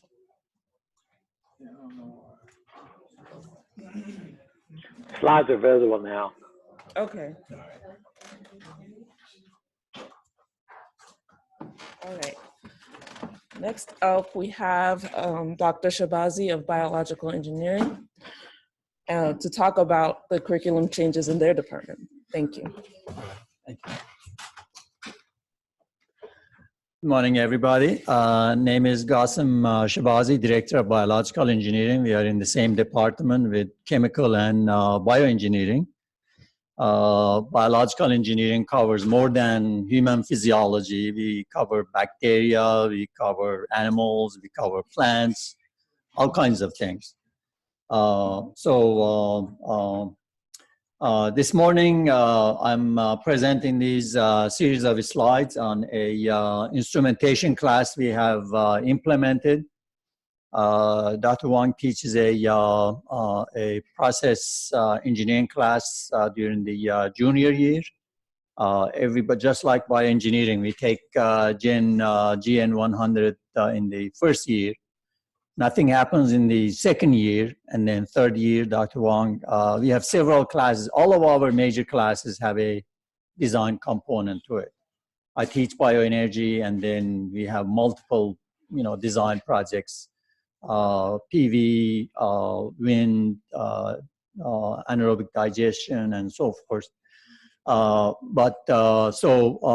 wanted to make this instrumentation class so that students become familiar with many of the instruments that we use in our research, but they don't get to experience except for the labs that they conduct. So that was the intention behind this. This is a web-based interactive virtual laboratory system that is designed to enhance the education of biological engineering students. I'm presenting this for Dr. Wang. He's out of country at this time. What do I do here? The modern experimentation in biological engineering, for that matter, in many other engineering disciplines, require a lot of electronic instruments and process controls. And providing hands-on experience for students really requires a lot of instruments, equipment that are very expensive, and we don't have money to buy all of those things. Hence, that was the reason behind this, developing this virtual laboratories course which is taught during the senior level. So virtual laboratory class has the, or the system has the computer, the software, and then the interface with the user interface component connecting the user to the instruments. So the objective of this lab or the, this laboratory was to develop a virtual laboratory as a web-based learning platform for enhancing the education in biorefinery, dealing with data acquisition, process control, and then instrumentation.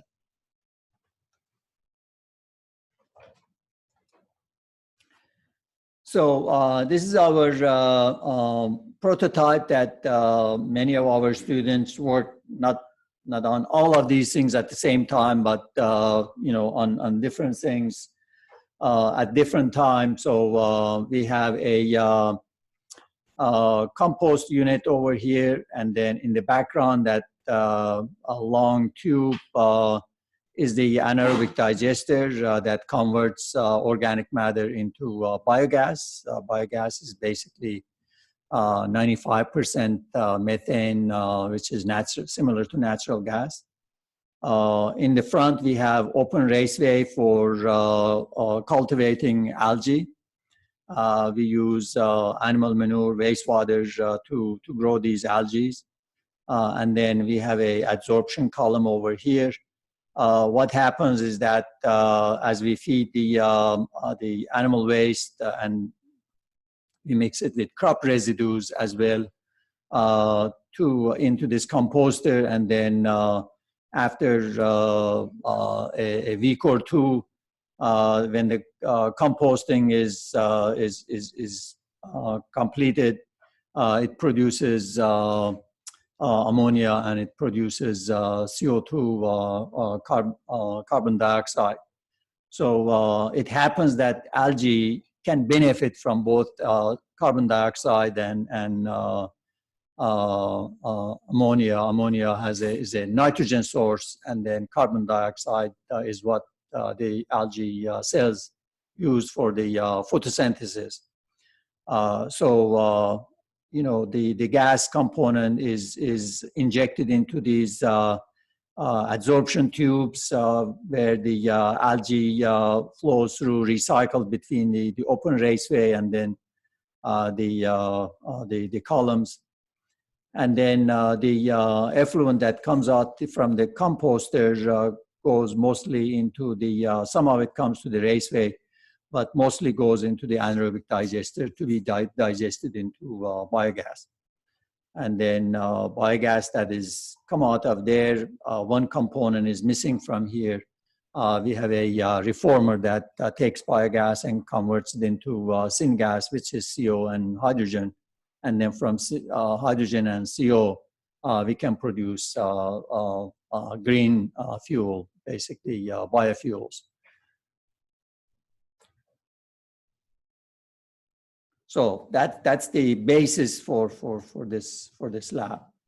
The lab, as indicated before, it has the graphic user interface, to connect to the experiment, and then the experiment is done in MATLAB, and then connecting the graphic user interface to data acquisition system that's connected to our reactors. So that gives them the ability to look at the data or even to manipulate the data. And then the last part is the remote control of the process through this GPIP board. So there are actuators in there that allows you to activate or inactivate certain components. So these are the screens demonstrating the two feedstocks that we usually use in our experiments. The In the front, it is the grasses. Miscanthus grass is a energy grass we grow for a variety of applications, and then hog production in the back, and then the waste material is run into a lagoon. So these are the three components, the MATLAB for processing, for designing and doing the process, and then the remote control for instrument, connecting the instruments to the web, to the user, and then the data acquisition system. So in this one, we are dealing with the biorefinery design. So for that design, we need to determine the size of various reactors that we saw in the second slide. And then those designing the volume of those reactors need some input data, and then the input data is, for example, in this screen, what we see is the hydraulic retention time for the pre-treatment, which is the composting unit, is 5 days, 1 week. Hydraulic retention time for anaerobic digestion is about 3 to 4 weeks. That takes a lot longer. And then for reformer, it's 5 minutes, and then Fischer-Tropsch is 5 minutes. So you have the various inputs for the operation of the reactors. And then based on the inputs, the feedstock and the concentration, the CN ratio, carbon to nitrogen ratio, that's very critical for the operation with these bacteria. Is the CN ratio is not right, the bacteria will not perform, will not be active. So with all those inputs, with all of these operating conditions, therefore using the MATLAB, we can produce these reactor sizes, which is part of the engineering design in the biological engineering. This one over here basically looks at the analysis of the material flow in the biorefinery experiments. So again, we have the anaerobic, we have the hog farm on the left, we have number of animals, we have the characteristics of the waste material that is being produced, indicated by the CN ratio. And then we know how much waste material coming into the reactor, and then how much of the organic matter is there, because it's the organic matter that gets converted, nothing else. Inorganics don't get converted at all. So first stage we said was the this pre-treatment, which is a composting unit, and then that produces the ammonia and then CO2 that goes in our open raceway algae pond, and then the solids or effluent mix of solids and liquids go into the anaerobic digestion unit, where the anaerobes convert the organic matter, break them down into methane and CO2, roughly 60–70% methane and 30% CO2.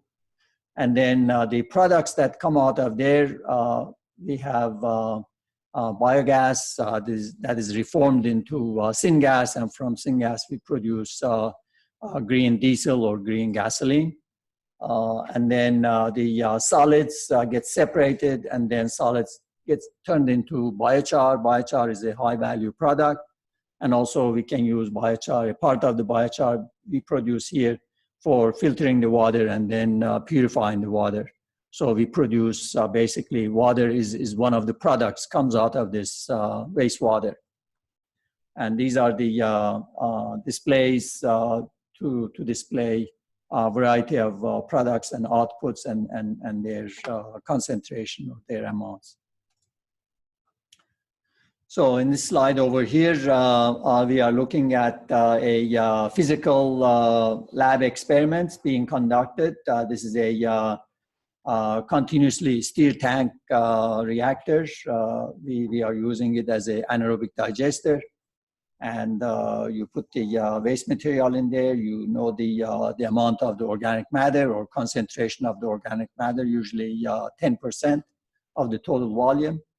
And then based on the these inputs, the total volume of the material and the percentage of the organic matter and the operating conditions.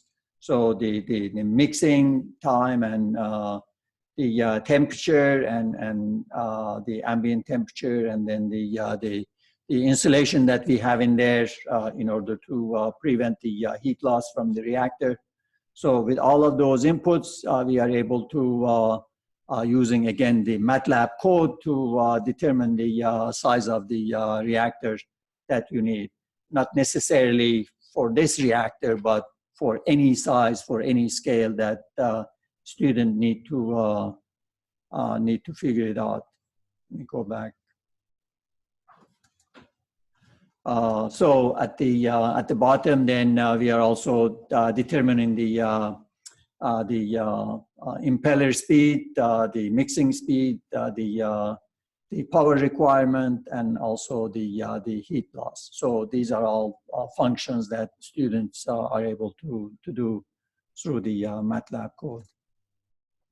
So this is my last slide, which shows that this is the data acquisition system connected, for example, that continuously stir tank reactor used as anaerobic digester. So the output of the signal that comes out of this is, for example, showing the temperature of the inside the reactor. And the PID unit, you see the picture over here, shows the two upper scale and lower scale. Normally, those upper scale and lower scale in the temperature are much closer to one another than it's shown in here. And then also in the picture over here, it is showing a gas chromatograph that is used for analyzing various gases that are being produced during the process, or various products that can be volatilized through the through the GC. And then this GP board connect to the GC is enable us to put this on the web. So basically, with this lab, we are able to actually make an actual lab and then make it available on the web. Students who are not on campus can look at that, can manipulate it, can monitor it, the operation of it. With the MATLAB, they are able to design various components, various reactors, and figure out for the type of input and operating condition, what size reactor they need, and then the size of the components. And then finally enable to give the students the tools that if they need to control certain functions of an experiment, they'll be able to do it through this GP board. So that's all I have, and I'll be happy to answer your questions. We just like any other program, we don't have anything going on in the second year. So during this last curriculum revision that we did, we added a 1 credit hour design class. So, there's just not enough room. So we introduced this 1 credit hour design class in the sophomore year. So we are planning to do have the students to work in teams and then do a brewing experiment. So they need to design the brewers. They need to develop the materials that they are going to be using. So there'll be a competition between different groups and see who can come up with a better tasting beer. So they'll produce it, and then the faculty will taste it for them to judge the project. So that's our way of adding new design into our sophomore year, so that we can bridge the gap from sophomore to freshman and sophomore, then junior and senior. We have plenty of design projects there. That new course got approved recently. Yeah. So we're going to do that next year. Starting next year. Question: are these courses that you mostly talked about, the 330, the 422, and the 425, are they all required courses, or are those elective? No, they are required courses. Required required courses. Dr. Wang teaches both of those classes. So he teaches actually, students learn the MATLAB during the sophomore year. And I agree with your comment that you need to switch that on and then bring it, if not the first year, there may be a way we can do it during the second semester. But Dr. Wang actually builds on their experience from the first year, and then he assigns them these, various bioprocessing projects. So they have to do those things, and they have to write codes, and they have to produce the results. So the function of this instrumentation is that he's bringing everything together, and he's making it available on a web-based platform. And so that not only the students can see it, but also students who are away outside, they can also benefit from all of that.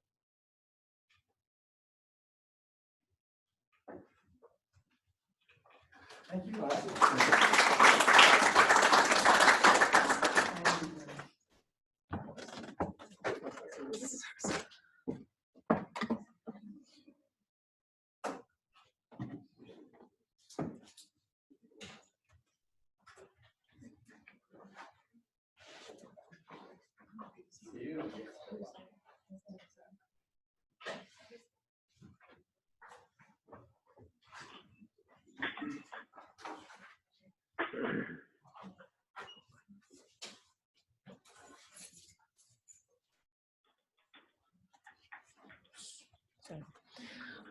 Next up, we have Dr. Basha of the Chemical Engineering Program to talk about some of the curriculum changes that they've proceeded on.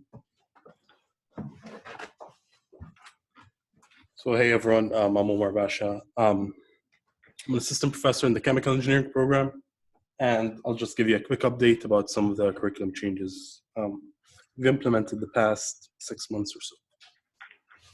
So what's the motivation for this? Our current curriculum is very classical, and we need to do some changes. We need to evolve a bit to meet both the developments in the profession and to match other departments nationwide, which have also been changing. There's a need in the industry for the chemical engineers to develop some computational skills to enter the workforce smoothly. And we also need to prepare our sophomore and junior level students for their senior design course so that they can make the most out of it, because it doesn't make sense for them to enter the senior design course and then spend 30% of the time learning the tools, learning the software. So if they're prepared to do it, they can move on to advanced or better design learning. So they can learn better design techniques, design approaches, whatever it is, that they get the most out of this course. Basic timeline from the committee. Committee made some recommendations, and then we took the feedback from the industrial board regarding what specific computational skills is important for these students. And then one of the board members sent out an email to AICHE Forum, which is the American Institute of Chemical Engineering. They have a very active online forum. And she put out a post, and she got a lot of feedback from the community, which also helped us get a better picture of what exact skills do we need to prepare these students for. And basically the consensus is that there are 4 main elements we need to focus on, which is Excel with macros and Visual Basic. So Excel is, you need to know Excel, makes calculations easier, but if you can, make some cute things in it, run some macros, whatever it is, makes it a better tool. Minitab for statistical software, or R as well. Aspen Plus, which is the classical chemical engineering program for design purposes. If you want to make a reaction process, separation process, whatever it is, you need to learn how to use Aspen Plus. And to be a good engineer or a good chemical engineer, you really need to understand Aspen Plus or similar software beyond the black box approach. So it's not just you put in numbers and get whatever numbers and accept them. You need to have some sort of higher level of understanding. And then finally, MATLAB or Python for algorithm or calculations. If you need to do a quick calculation or something, you can always put it in MATLAB or other programming software. So taking a look at the current curriculum, very standard. First year is just general stuff, science, math, whatever it is. Second year, start introducing some of the chemical engineering, like the 200 course, the analytical methods. Third year is when it gets more complex, the art of chemical engineering, the transport courses, the dynamics and control, and then the mechanics and circuits, and finally, final year is where it all comes together to do the design and putting all this fundamental science into shaping an engineer, basically. So our first objective is we need to introduce some programming concepts into the freshman year. Primarily, we want the freshman student to leave understanding what an algorithm is, have basic programming language skills, and be able to implement some basic problem solving using a computer tool. And to do this, we introduced a new course called CAN 121 to replace, which is Introduction to Computational Design Tools. And this will replace the GEN 121. And as you can see, the blue highlighted part here, the heart of this course is to introduce programming skills, understand data types, the rest of it, and to also introduce some numerical engineering tools like matrix manipulation, vectors, all this stuff. So basically, realistically, we want a student to come out of this course being able to navigate MATLAB and write some basic programs in MATLAB. And then in the sophomore year, we had your classical numerical methods, where it's just basically a math course, right? But we need to introduce a numerical element to emphasize computational skills. So the main point is that the classical approach has a disconnect from the practical engineering applications. You know, Rangi Kata, it's nice to know, but never really use it as an engineer. Methods must be taught in an applied framework relevant to chemical engineering. So we slightly modified the CAN 220 course into CAN 226. Sorry, and if you take a look or comparing these two courses, the previous course is CAN 220, which is analytical methods in engineering. The new course, CAN 26, is computational design methods, and basically we're gonna introduce using process simulation software to take a look at basic chemical engineering processes like mixing, reaction, separation, all this stuff. So hopefully by the end of CAN 226, students reinforce their MATLAB skills they learned in 121, and then they get introduced to Aspen Plus or how to navigate the software, just have basic usage skills for Aspen Plus.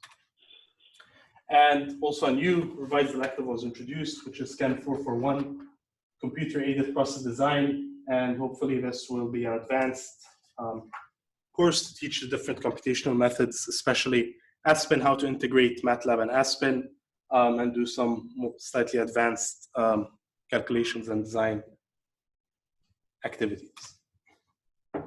And this is the updated curriculum. So now we have CAN 121 in bold here, computational design 1, CAN 226, computational design 2, and hopefully this will prepare our students to make the most out of their subsequent junior and senior courses, especially the senior design course.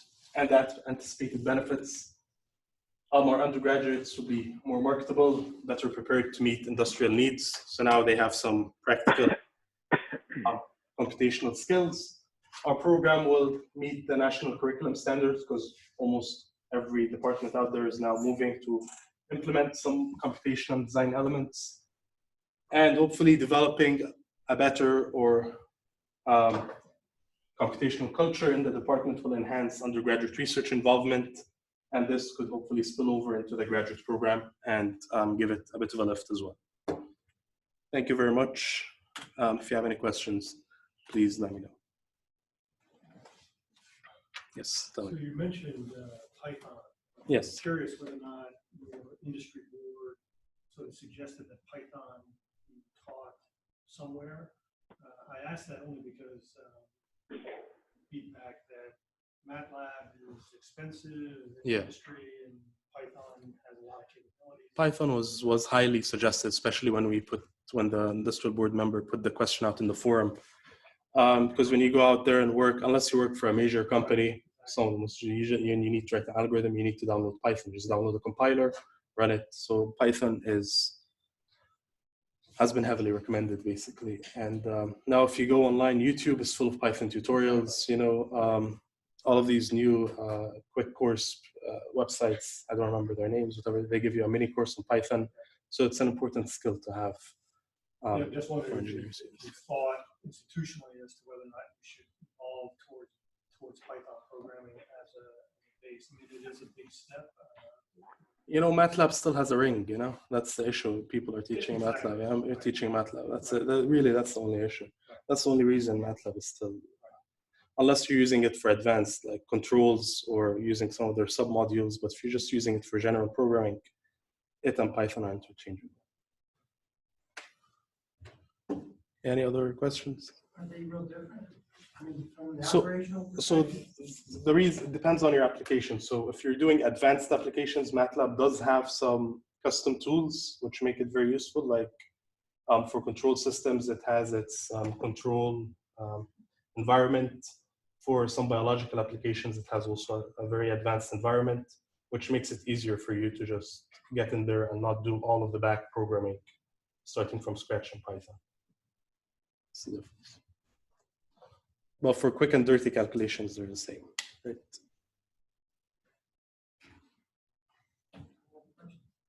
Thank you. Thank you.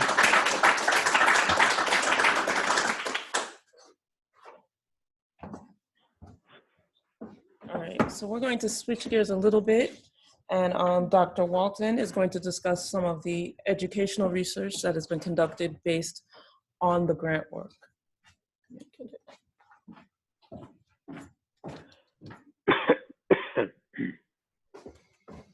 And if you, those on the Zoom, if you're able to, can you please mute your microphone?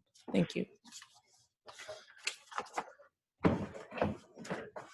Wow, people are doing a lot of cool stuff, huh? So here's my role. Here's my role in this project. What are these changes, and in what ways are these changes impacting students, right? So we've seen a lot of really cool curricular revisions and a lot of innovations. My role in this project is in large part to try to assess and measure the extent and the ways in which some of these changes are impacting students, and hopefully they're impacting them in positive ways. Okay, so I'm going to give you a brief overview of some of the educational and social psychological research that we've been doing over the last couple of years. And I'm presenting, but I've had a lot of help from many people in this room, as well as people that aren't even here today. So here's a basic overview of the RED project and the sort of vision of implementing needs finding, innovation, and design across the curriculum. And we've talked about that a lot. We've heard a lot of the presenters today already sort of look at that and some of the detailed changes that they're making. So I won't go over that in a whole lot of detail since we've covered a lot of that already. But basically, the broad theoretical assumptions of this RED project is that the curricular changes that we've been doing to promote innovation, needs finding, and understanding the ability, or understanding and ability in design should motivate learning through enhancing students' engineering values or their valuation of engineering as a field, valuation of the skills that engineering programs teach them, as well as it should enhance their self-efficacy or their capability to do computer programming, their capability to do calculus and things like that. And then ultimately they should begin to see themselves as engineers by the time they leave the programs. Another sort of broad theoretical assumption comes from the social psychological literature, and that is basically that there are multiple social psychological facets or motivators for behavior. And what we come to find today in social psychological research is that these motivators operate both directly and indirectly, and they work together to motivate behavior in different ways. And so that's another assumption of what we're modeling in here and trying to measure. In specific in that regard, we find that some motivators are more proximal, or they more directly influence behavior, and some are more distal, or they more indirectly influence behavior. And the motivators that are more proximal are much more quick to change, and the motivators that are much more distal are much more long-term changes, okay? All right, so we've now been through 2 years of the RED project, and in general, for my portion of the project and those working with me, in year one, we really had 2 objectives. The first objective was to develop and assess the reliability and validity of survey-based measures of these three constructs that we think are motivators of learning: engineering values, self-efficacy, and identity. And then the second objective for the year one or study one is to identify an initial best approximating causal model of how, something disappeared there, of how these social psychological constructs work together to motivate behavior. Sorry about that. So before we get into looking at some of the results of year one, let's just further conceptualize these key constructs or variables that we've been measuring. First of all, engineering values we've defined as guiding principles in one's life that assign a relative degree of importance to objects and actions related to engineering. And then a definition of engineering identity is as follows: meanings attached to the self-concept that position individuals within social groups and networks of relationships related to engineering. Engineering self-efficacy we've defined as a person's belief that he or she has the ability, strength, and determination to engage with the social environment and succeed within engineering. And then finally, for the initial two studies in year one and year two, the primary dependent variable that we've been using is what we're terming engagement in extracurricular engineering activities, which includes things like being a member of an organization, participating in summer internships or workshops, study sessions, attending a red event, so on and so forth. All right, so for year one, study one, for the sampling and methods, what we did was we created a web-based survey to measure those constructs, as well as a number of demographic variables that I haven't really discussed, and we won't really discuss those, but we can if you have questions. So we took a web-based survey of GEN 100 students in the fall semester of year one. The total number of responses we got back was 406, so it's a plenty large data set to do the analyses we want. Some of the statistical methods we used to validate the instruments was we conducted an a priori power analysis. We used principal components analysis to reduce the number of items as well as check for unidimensionality. We did alpha reliability testing, which is essentially inter-item correlation between the different survey items to test for reliability. And then we used some Pearson correlations in a null hypothesis significance test paradigm to see if there's some relationships between these variables, which there should be.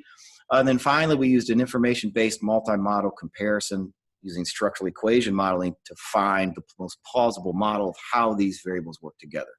Okay, and if you want to speak more about those different techniques, we certainly can in the question session.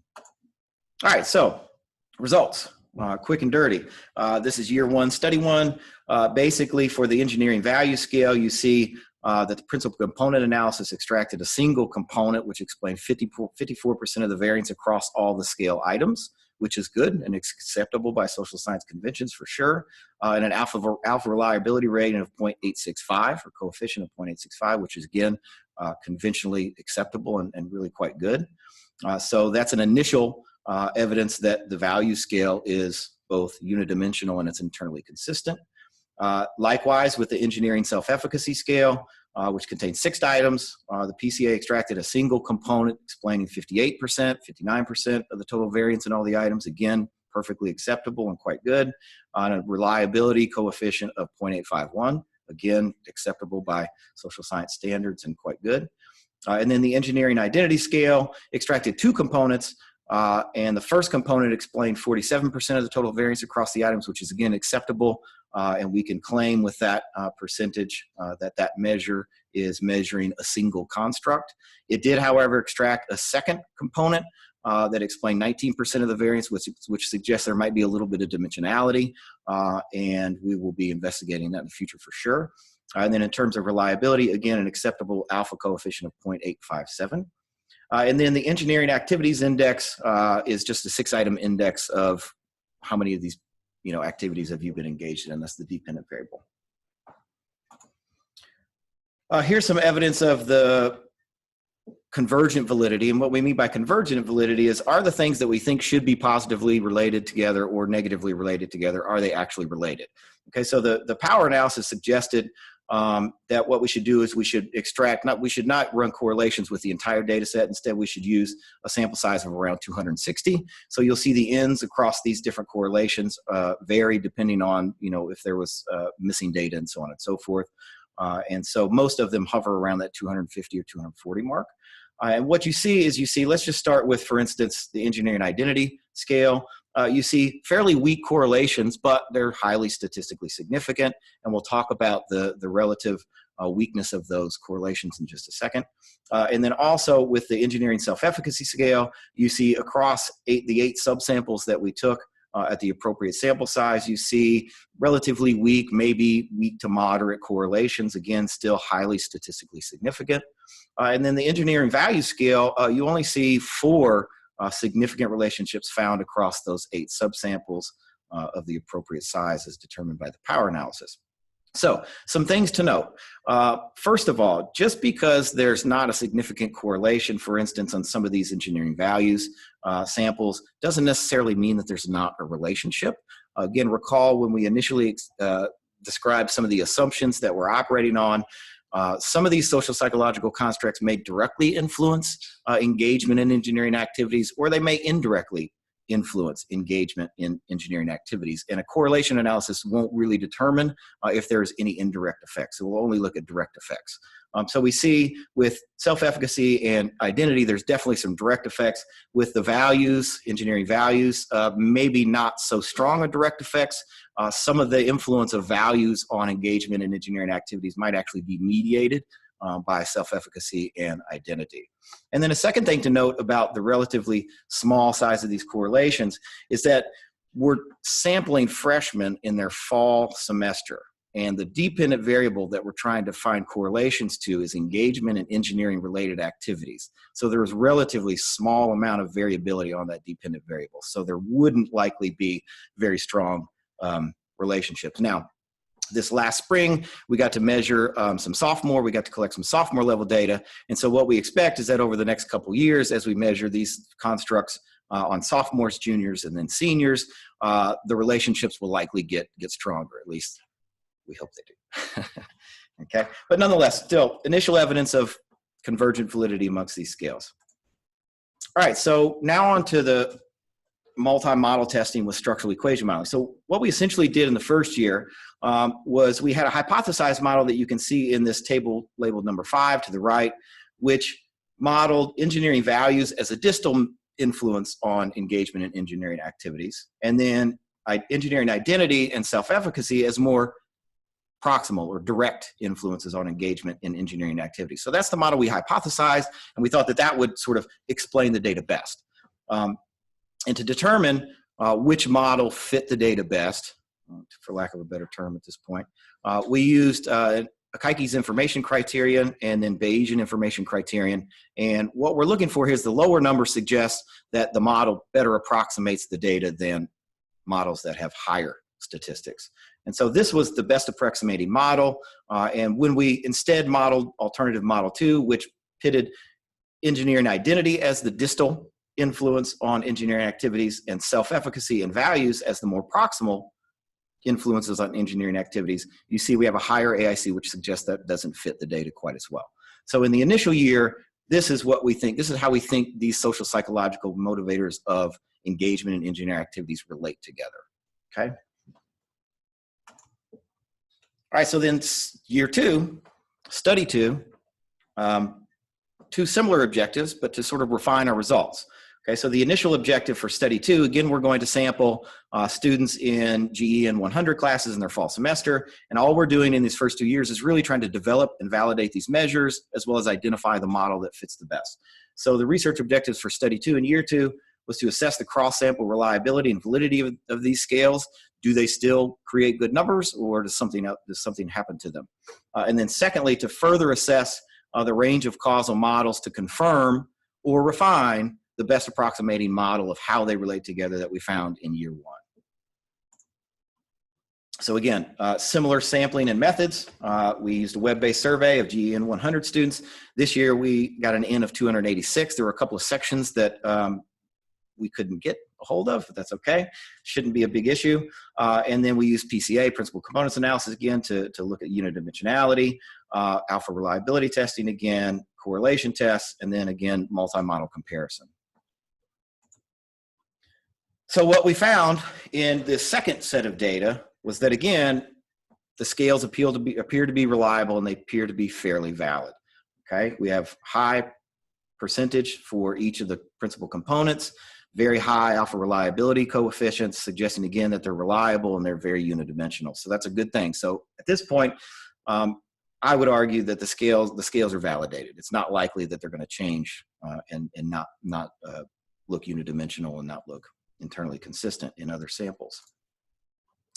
And then in terms of the bivariate correlation, we find a similar sort of result where engineering values, again, doesn't really express a strong and significant relationship with engagement in engineering activities, which, as we described before, is somewhat expected. There may still be indirect effects of valuation of engineering on engagement in engineering activities.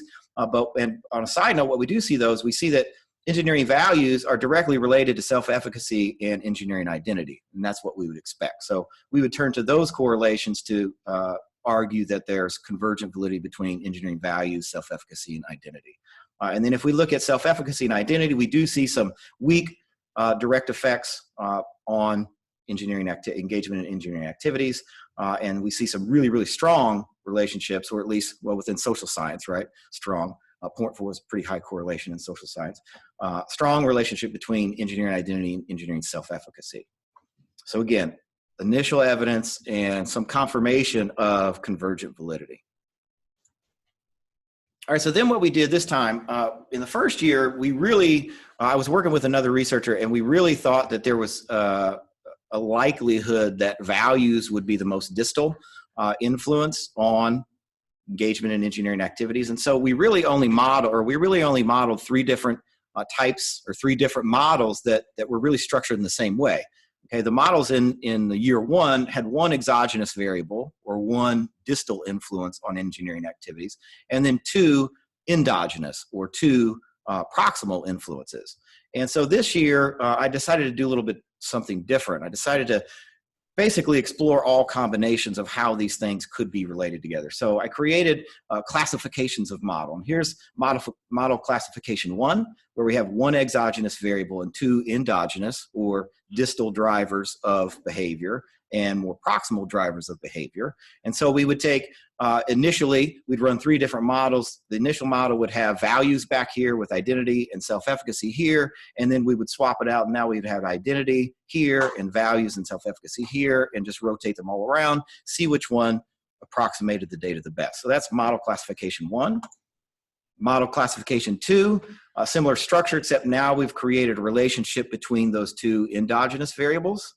That's model classification 2, and again, we moved all the different constructs around. And then model classification 3, where we instead have two distal drivers of engagement in engineering activities, and one endogenous. And then model classification 4, which really has three sort of levels, one exogenous, one endogenous, and a second endogenous on another level. Okay, so which of these which model or which classification is a question that fits the data best, and then within which classification, which particular model fits the data the best. And there's a table that's a part of the paper that's going to be published in the ASEE proceedings, but it was kind of a big table and it didn't make for a good slide, so I didn't get it. But if you'd like access to that, I'll give it to you for sure. Ultimately, this was the best approximating model in year 2. And what we found was that instead of, as we found in year 1, where engineering values was the sole distal influence on engineering activities, when we created those multiple classifications of models and ultimately tested more, this one stood out as the best. It produced an AIC of 11.46 and a BIC of 29.74. And if you recall, we're looking for the lowest AIC or BIC possible. And what's good about information criteria and Bayesian criteria, what these are, is you can compare across samples, okay? And so the AIC that we see produced here of 11.46, if I can go up.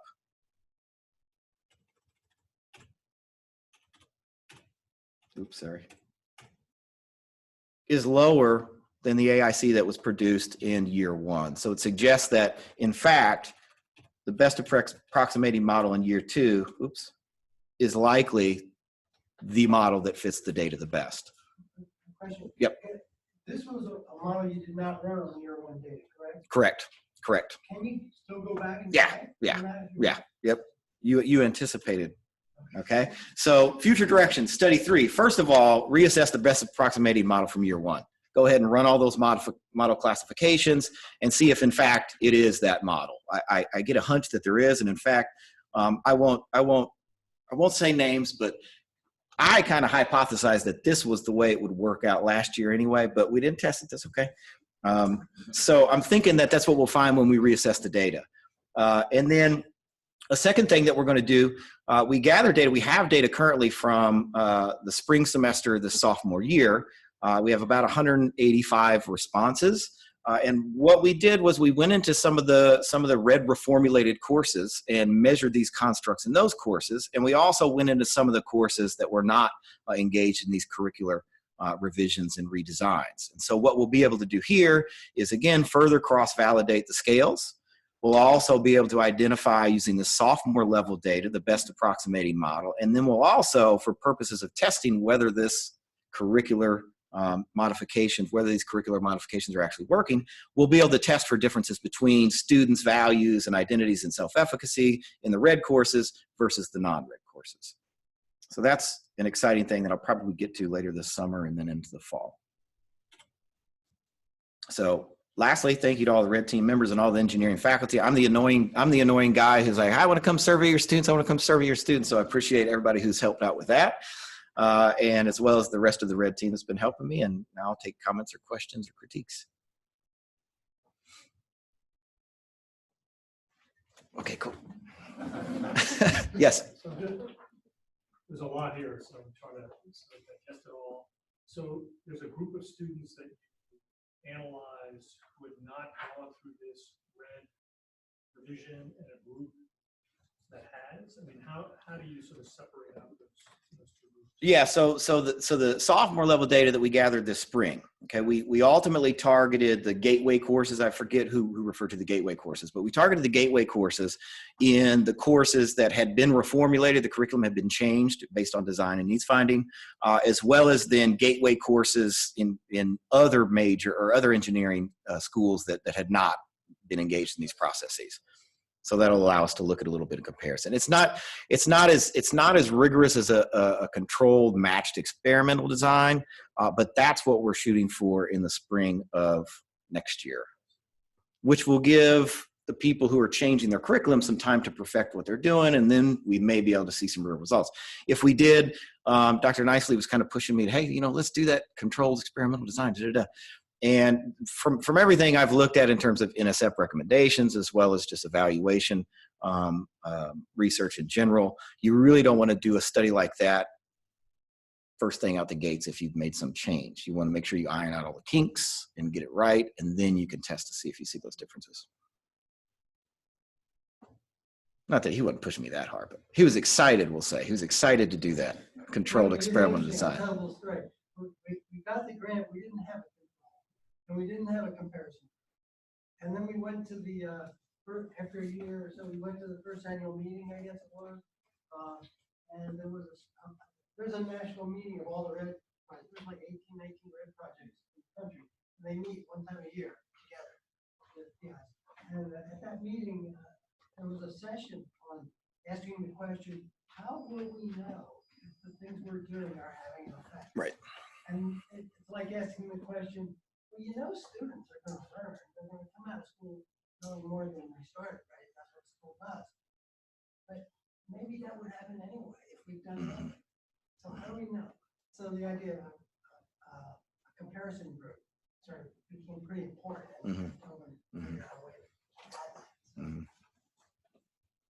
And I would focus on that terminology of a comparison group. The sophomore data that will be analyzed, and I'll call a comparison group.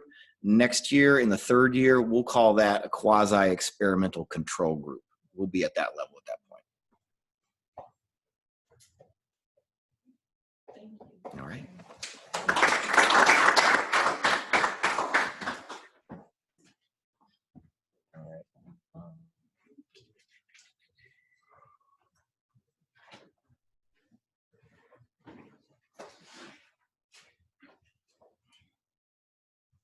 Okay.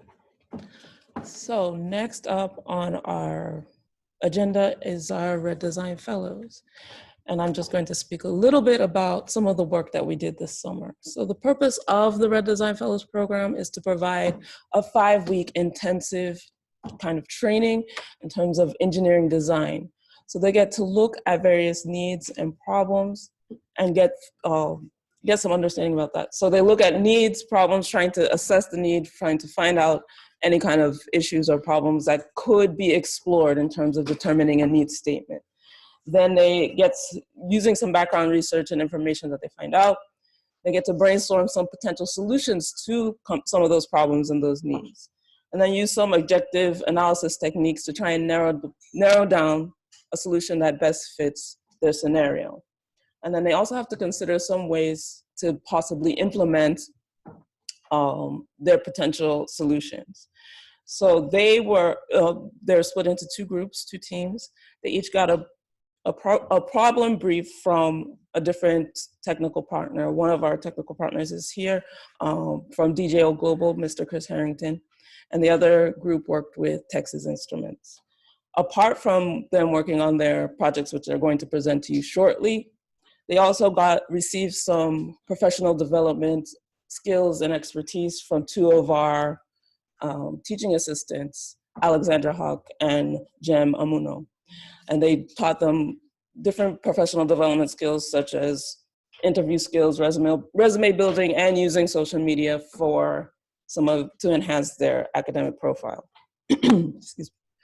We also had a chance to go to Fayetteville to visit the Camorra site there and interact with some of the engineers there to see engineering in practice. So get some practical experience. So we got to see their various unit operations where they used to develop and produce some of their equipment there. We also had a chance to have a one-on-one session with the engineers there to learn a little bit about their schooling and how they relate their undergraduate knowledge to some of their career skills thus far. So I want to thank everybody that was involved. I had a whole list, but because of time, I'll maybe mention that a little bit later. So our first team that is going to speak is the compression hosiery team, which consists of Vincent Brown, Nia Hawkins, and Jelani Headley. Okay. Let me just bring this up for you guys.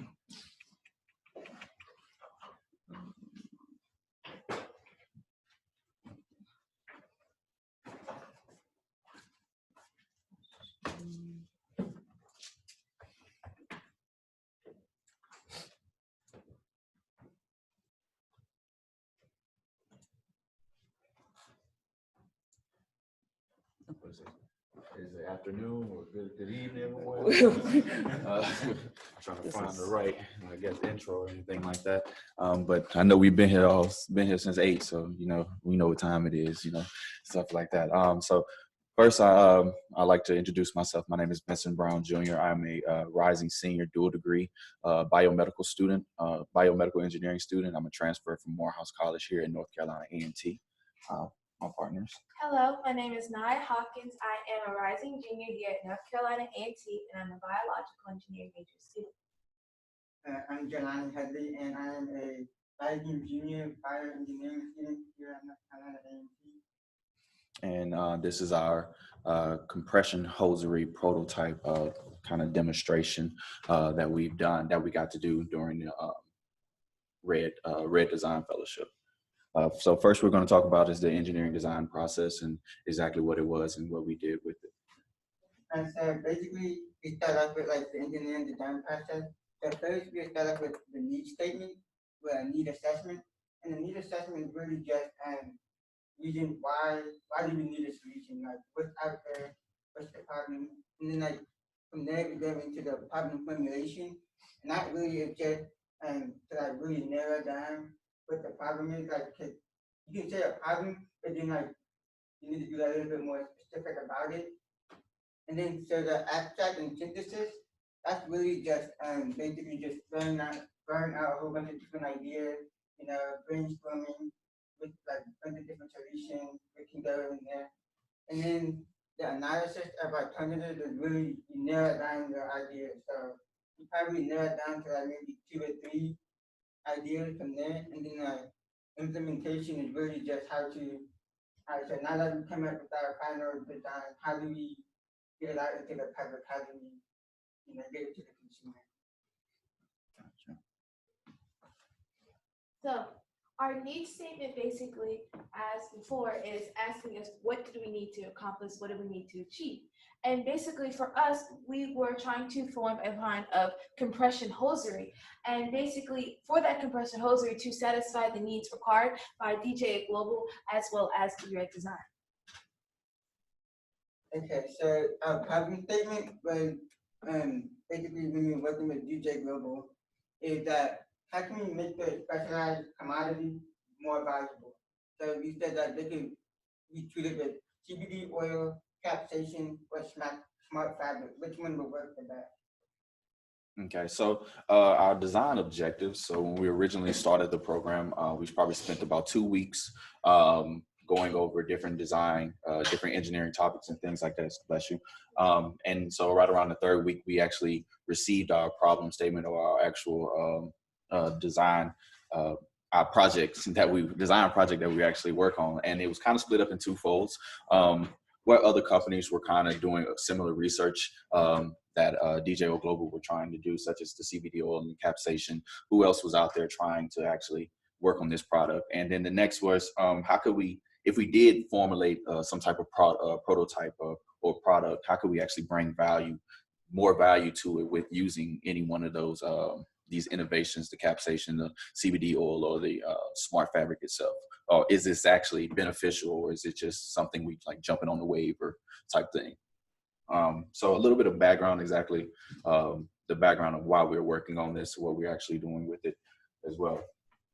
So our background, the reason why we wanted to work with compression hosiery is because it'll help many Americans that suffer from diabetes and related lung issues. So some of those related lung issues would be such as deep vein thrombosis and varicose veins. So DVT is really just a blood clot that mostly happens in the lower leg or the lower thigh. And also varicose veins, it basically is the backflow of blood really. So I mean you can see it because it's basically, it looks sort of blue and it's like sort of like between your lower thigh and your upper leg. And so basically, the compression hosiery can also be used for other people who have stand up and sit down for too long and stuff like that, because they can also develop the varicose veins in that way. And so we also wanted to say that DJ Global already has a compression hosiery out there, but we're just trying to make it gain more value. Okay, so next is our design alternatives.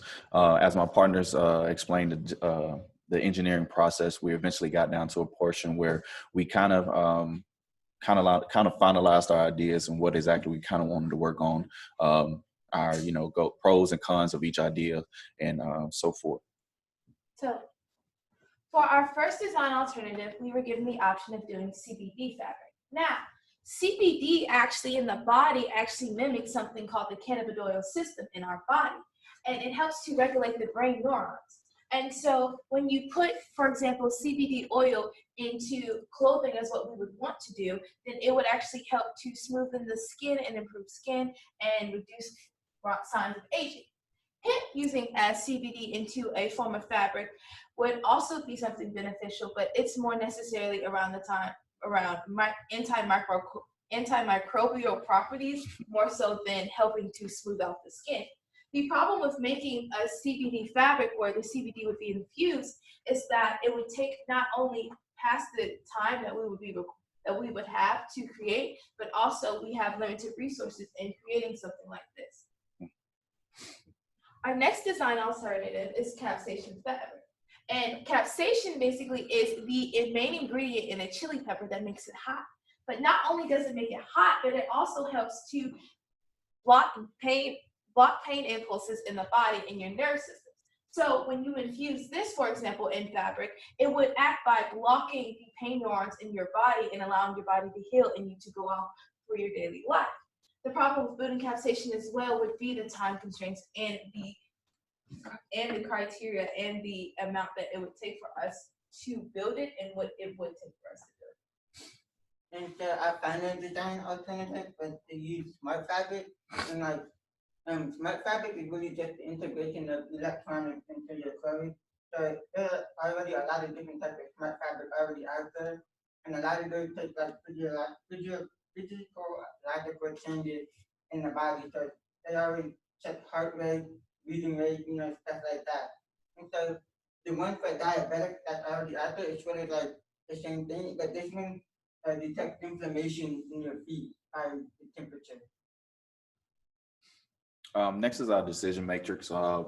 We couldn't just say we wanted to finalize on a decision or project design without actually going through some necessary steps to mathematically say why we actually chose this, what pros and cons could we actually see and analyze and actually show forward.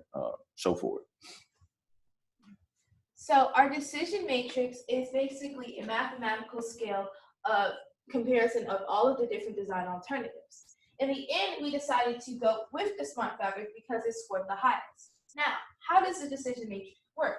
Well, for one, you decide on the different weight factors. What are the things that are most important in when you're building your prototype?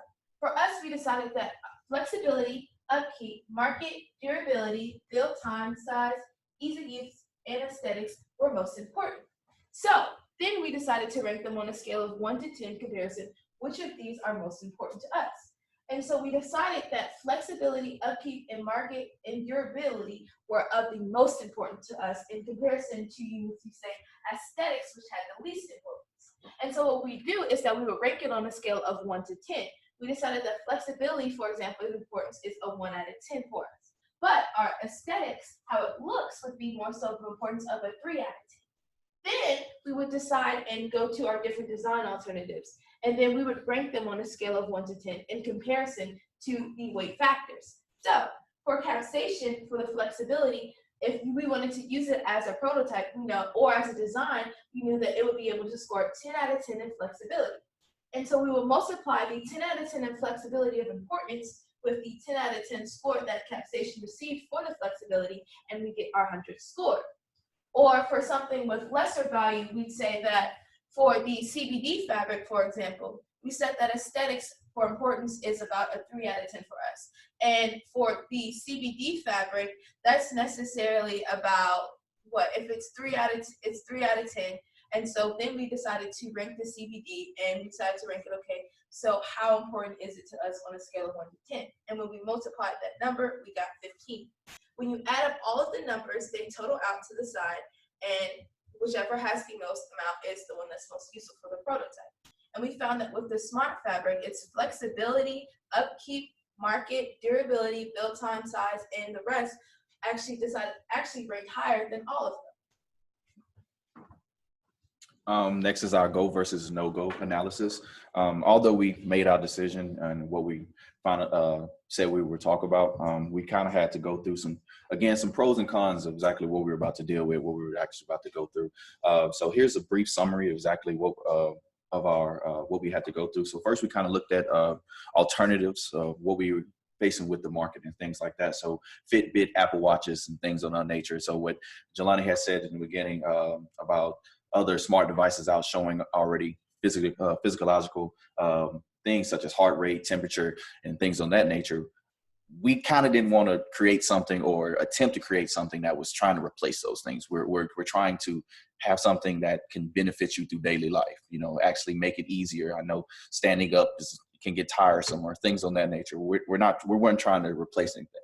So important reasons for us to actually go forward with it. The compression was low cost. We could actually come up with a way to actually make it water resistant or sweat resistant. And most of the time we could have made something that was a one size fit all type thing. As far as no-goes, things or cons in that nature, again, the market is already kind of saturated with trying to have smart devices that can do everyday medical use or things of that nature. And again, we also had to take account of the cost of material, the fabric, the computer programming behind it, and actually making it water resistant and things of that nature. And so here's our go versus no-go analysis in a chart form, what we're actually dealing with. So as you see, we were dealing with. So permeability, mobility, ease to use were our goals, things we were actually looking forward to, things that could actually help us move forward. And no-go, we had to deal with the market saturation and can become easily outdated, or if we made it incorrectly or something like that. And so next is our prototype development. Actually creating a prototype was quite a challenge. I'll say the biggest challenge of this project itself, or coming up with some type of design of how it's going to actually work, what we're going to actually do. So we finalized or decided to specialize with patients with diabetics because of usually they have blood flow problems. And so with this compression, we decided to create it to where its main goal is to assist in blood flow, helping make sure the blood that comes down to the legs can actually go back up against gravity and keep everything running. So what we decided to do was in this design, let me see, can I use this one? Can y'all see me use this? I kind of want to point out some things for us. So I have 3 arrows placed here. So there's a control center at the top of the thigh. You have a calf support down below, and then you have an ankle support. So usually what we found in our research that sometimes, a lot of times that diabetics can kind of go numb in their feet or lose some type of feeling or anything like that. So we kind of designed the compression to leave the feet out in this situation. So we wouldn't deal with any like foot ulcers or any issues on that nature. So they wouldn't necessarily, have any problems over the time that they didn't see, and then they'll see when they get back home. The way we tried to get this all to work was that it was to be set on a certain range by the doctors, that the compression itself would move and operate on its own, kind of a small tremor, no more than like not a heartbeat, no more than a Apple Watch update or anything like that, no more than a cell phone ring. But it's compressing the legs and continue to push in the blood and continue to keeping the blood flow regular. Sometimes as we get older, our blood valves continue to weaken, and sometimes that can cause the blood to split into opposite directions, leaving a pool of blood, and that can cause swelling and other inflammation and other like spider veins and things of that nature. So the way we tried to work against that was create this prototype to kind of polarize the ions in the blood to help move the blood or help assist the blood back into correct circulation. So the materials we were using, spandex, cotton, copper, elastic rubber, and we were trying to power this through induction. So some type of DC voltage source, charge over time and let it run for 12 hours and things of that nature. And we're also trying to use magnets, and the copper would make a coil inside the fabric itself to help it run throughout this daily time. So I kind of made like a brief prototype of what we will be dealing with. I wanted to show it during our presentation of the posters, but it's kind of hard to explain. So I was kind of showing y'all straightforward what we were trying to deal with. So what we were saying, this would be the copper wires throughout the fabric of your compression as you put it on. And what this copper is doing as it's in a coil is creating an electromagnetic field for the compression itself. So we're keeping magnets on the sides that allows us to, that's what's going to really allow us to continue to run this. So we're trying to not necessarily change the blood or reroute the blood, but we're trying to change the displacement field of around the compression itself, changing the angle between the coil and creating a coaxial between the coil and the leg, and actually changing the angle over time. That's where we're going to get our tightness from and our compression over the duration of time, theoretically speaking. Next is our business model, how we would actually kind of market this, how we would go about it if we was actually put it out into the market. And so, here are some highlights for our business model. And so, these are really just like a way to like, people gonna market to, and like, how we gonna get the product, how we gonna get all the materials together to make the product, and how we gonna also get the product out to customers and stuff like So I guess here's a bigger canvas of what we were looking at. This is a lot to read, so that's why we brought the summary first. And just, just key partners, what we would deal with, the cost structure, revenue streams and channels and whatnot. Next is recommendations. If we were to ask, if we were to continue this project or continue this prototype after this redesign, how will we change it, or how will we better improve it? So we were thinking more so compression memory storage. So over the duration of time, we would actually like some way to actually hold on to the storage or hold on to the set compression that you're using throughout the time, and that when you go do your daily doctor visits or weekly doctor visits, whatever, that the doctor can actually pull up, screens or pull up the graph of how much compression you're using throughout the day, and then we can actually see if this is actually beneficial for you or not. Also, smaller models. We would one day like to make a smaller and more powerful model. Instead of using a compression brace that actually has to go from the ankle to the thigh, maybe just making an ankle brace that can do the whole job of everything, just keeping all the pressure in the ankle and still pushing everything back up from just that central point. Also, instead of just helping diabetic patients, help other patients with other leg issues such as knee replacements, hip replacements, spider veins, and those natures. And then next is our conclusion. So for our conclusion, we found that the prototype that we created would be feasible within the right amount of time and with the right amount of materials.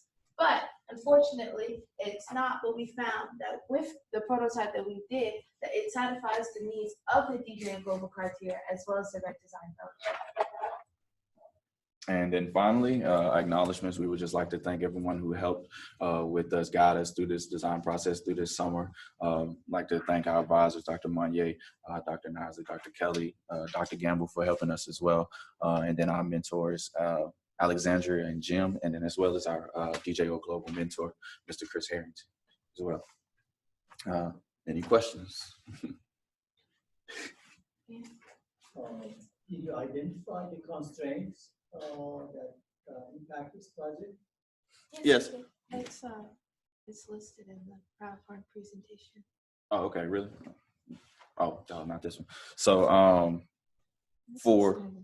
oh, it is? Go ahead and find it because I can't even know. So as far as constraints for the original alternatives, one of the main constraints that we found that using like CBD oil or capsaicin was if we were to apply the capsaicin or CBD oil into like a micro-sized gel into the fabric, eventually that it would run out. And now you just have just the fabric that you're using, or now you're just left with a compression, or now you're just left with a CBD pillow, or just a pillow itself. So the recharge or the amount of time that you have to go back to actually, I guess, replace the medicine or to replace your healing factor was just too great of a time at the moment we got the project. Yeah, basically with the CBD fabric, how they would get it to infuse is that there's actually only one company that is really trying to infuse the CBD fabric, and what they call it is our vital technology. And basically they have small little capsules formed against the fabric, so when you rub against the fabric it causes friction, which breaks it and allows the CBD to go into the body and through the skin. Unfortunately, because they are the leading people and the only people who actually have that sort of patent and availability, we would necessarily need a lot more time to develop something original in our own. What was the price a constraint at all? I don't think so. Yeah, it's not necessarily it's not necessarily the price per se. We would just say the development of the prototype and what would require us and like how we would make it, the resources that we would have within the time constraint isn't allowed, which is why cost is something sort of in the mix, because of course if you have money you can get anything done within any sort of time, but unfortunately we do not have that. Along those lines, the price to the market, right? So not necessarily the price to develop, but what's the purchase price that the market will bear, and would that bear out the advanced technology? Right. That's what we were hoping. That's exactly what we were hoping to do. But we were trying to think. I don't want to say logically in this, but we were thinking that eventually, eventually you'll be able to just detect when you're about to have a asthma attack or something like that with these technologies that are eventually coming up.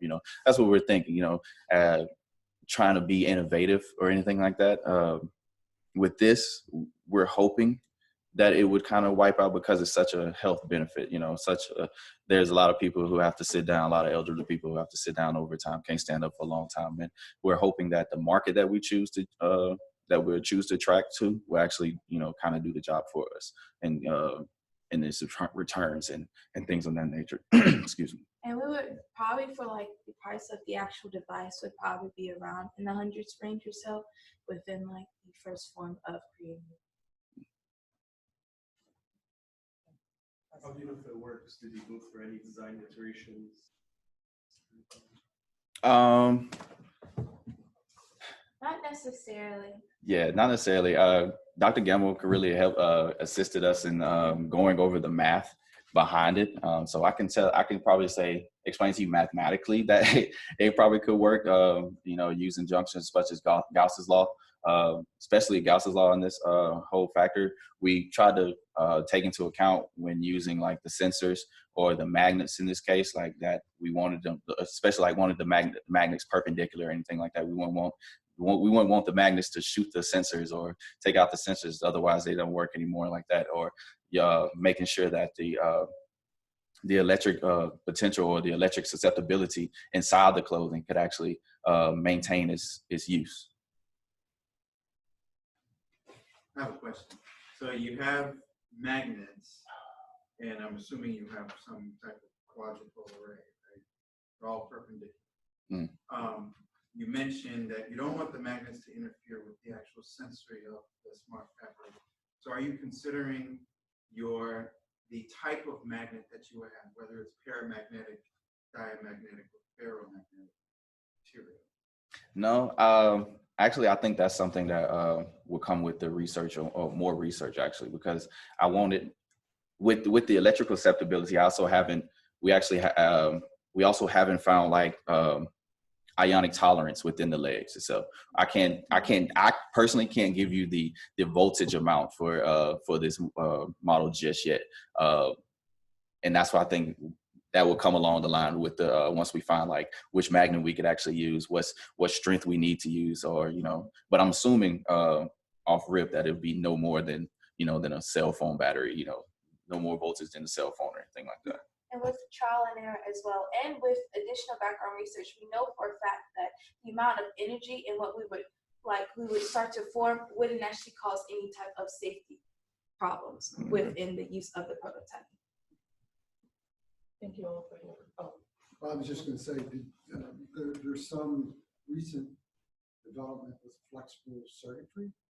Did you consider just taking the flexible circuitry and somehow fixing it to the current designs, and just doing, instead of a complete redesign, an iterative improvement on this? Well, actually, that actually is a really good idea and question, and that's actually something that we were looking into doing more so if we had more time for building this, because with that technology, actually research, I did find that, and that actually they have a form material now out that it not only allows it bendable, but it's also washable within the washing machine. The problem with that one as well is that the availability for us to develop something like that, but within the right time and within the right constraints, we would definitely be able to add that into our prototype. But each student group also has a poster presentation. So if you have more additional questions that you'd like to ask them, you can do it on a more one-on-one basis. So thank you.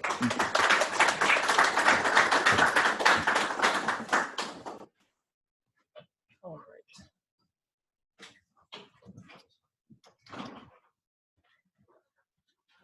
Our next group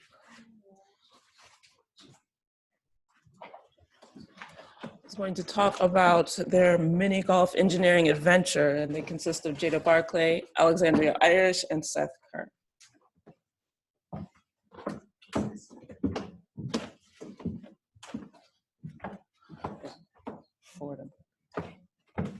Hello, everyone. My name is Alexandria Irish. I'm a rising junior biomedical engineering student here at North Carolina University. I'm Seth Kerr. I'm a rising senior computer engineering student here at NCAT. And I'm Jada Barclay. I'm a rising sophomore here at A&T. During these past 5 weeks, my team and I worked hard and brainstormed to design our mini golf robot. In this presentation, we'll be going over the background research, our problem and need statements, design alternatives, business model canvas, prototype development, and our final design solution. So initially in the program, RED program, the focus was to get more hands-on experience with the engineering design process. So through the RED program, we were partnered with Texas Instruments, where they asked us to program a robot to perform robotic functions.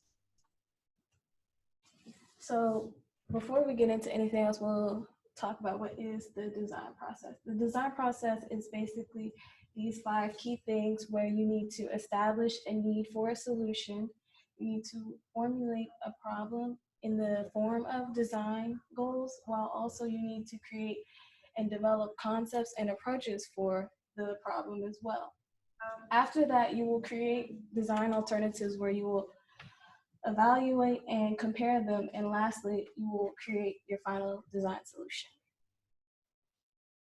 For background information, initially, before we got our robot, we were going to try to create a robot that could detect people in emergency situations. Like if a school shooter happened, it could detect where the school shooter was, or if a person was in a collapsed building, it could try to use like echolocation or something of that nature to try to detect where the person would be.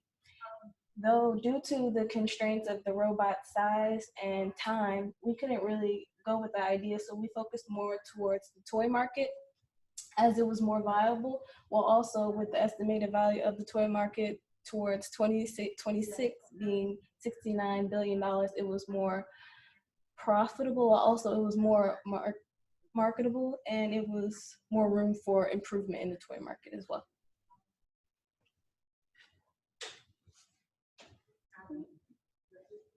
Did I press the wrong thing?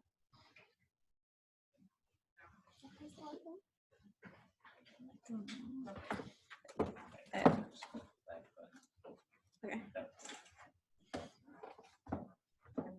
So the problem is that there are limited options for those wanting to play mini golf as a party game, and current market alternatives tend to be cumbersome to play and use. For example, pre-packaged mini golf games, they either are too big in size or too small in size, or the user might become too familiar with the routing course. So the need is to create a game, toy robot, to provide improved and unique competitions for individuals playing party games. So from our needs statement, we developed a criteria to sort of look at what ideas we wanted to explore. Of these criteria, we have age, mobility, exercise, interactivity, and skills development. And interactivity and skills development we found to be the most important to us. So like if people are going to continue to play with it, or does it provide opportunities for people to get better at it? And so we're going to talk about our design alternatives. We developed 3 for this project.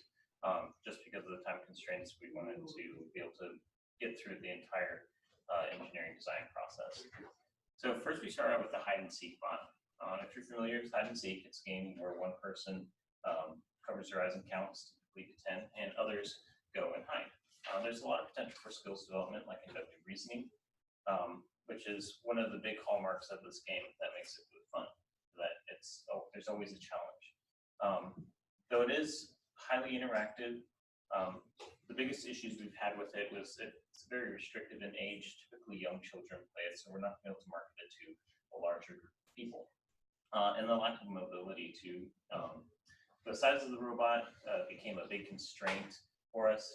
So we'd only be able to play it inside, and hide and seek a lot of times play outside, unless it's storming. The next one we looked at was beer pong. If you're not familiar with beer pong, it's a fun party game for adult drinkers, where they throw a ping pong ball into a cup, and if they make a shot, the opponent takes a shot. It's a highly competitive game, so there's actually international league for beer pong where you can compete for up to $50,000. So there's a lot of chance for skills development and advancement. But again, age demographic was our biggest limiting factor. For the mini golf bot, which ended up being our final, which we chose to be our design solution, it has a very wide age demographic. So you can have anyone from 12 all the way up to your grandparents playing. So we have a large group of people we can market this product to. It's highly mobile, so you can take it with you. And with being highly mobile, it also creates the opportunity to increase competitiveness. So a lot of skills development potential with it. And so to get to where we were going, we used this decision matrix. And what this helped us do was identify which was the most probable design solution to pursue. We created a rating factor for to analyze each of our 5 goals on, rated from 0 to 4, 0 being the worst, 4 being the best. And then we took our skills and we gave them a weight. So how important was this to our project? How important was it to make sure that this was going to be a viable solution to pursue?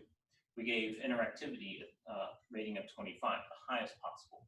That's because we want to develop a solution that's going to keep people coming back, that's going to keep them entertained, that they're going to keep using it.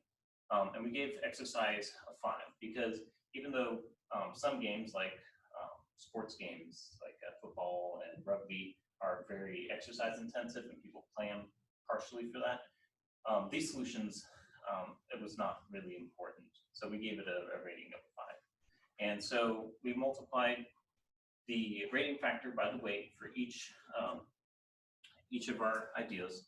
And so, like for instance, we got skills for the hide and seek bot had a design factor of 40. And so what we did was added each of these up into our total column, and the one that had the high score was the design we went with, which in this case was the hide and seek bot. The total possible score a design could have gotten was 300, and we got that by multiplying the top rating factor by the weight for each area and adding it up. So next we have our business model canvas. It is a tool used to basically figure out how to best meet the customer's needs while also how to best implement your product. So it's the part of the implementation of the engineering design process. So using the business model, you're basically able to figure out how you're going to market your product, how are you going to manufacture your product, how are you going to get it to the customer, how are you going to let the customer know about your product, and everything like that.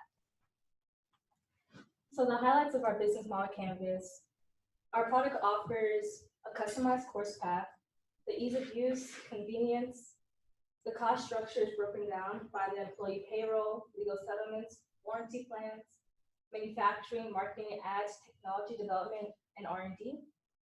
The revenue streams are through direct sales, retailers, and licensing.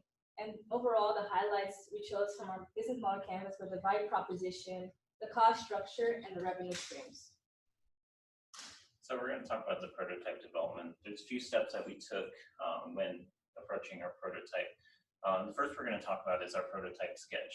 If you see on the left there is the MSP 432 robotics platform that Texas Instruments provided to us.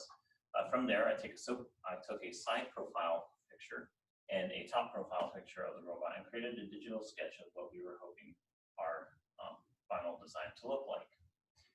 We came to this design after evaluating 2 sketches that we made.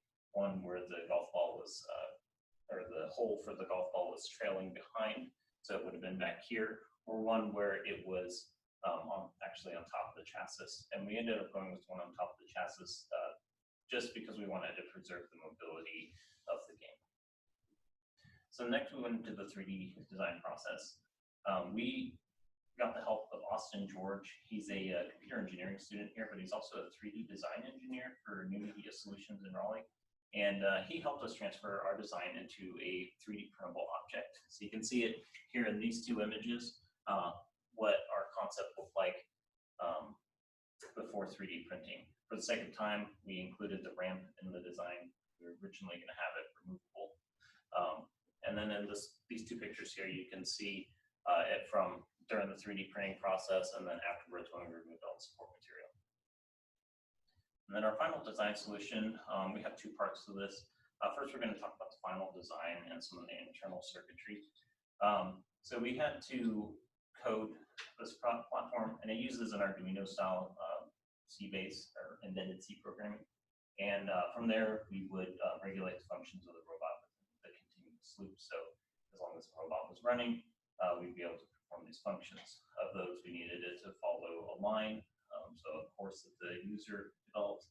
And then we also needed to keep track of score, and we did that by wiring up a few components. We used two 7-segment displays that were wired up through 1K capacitors to help regulate the brightness and improve readability.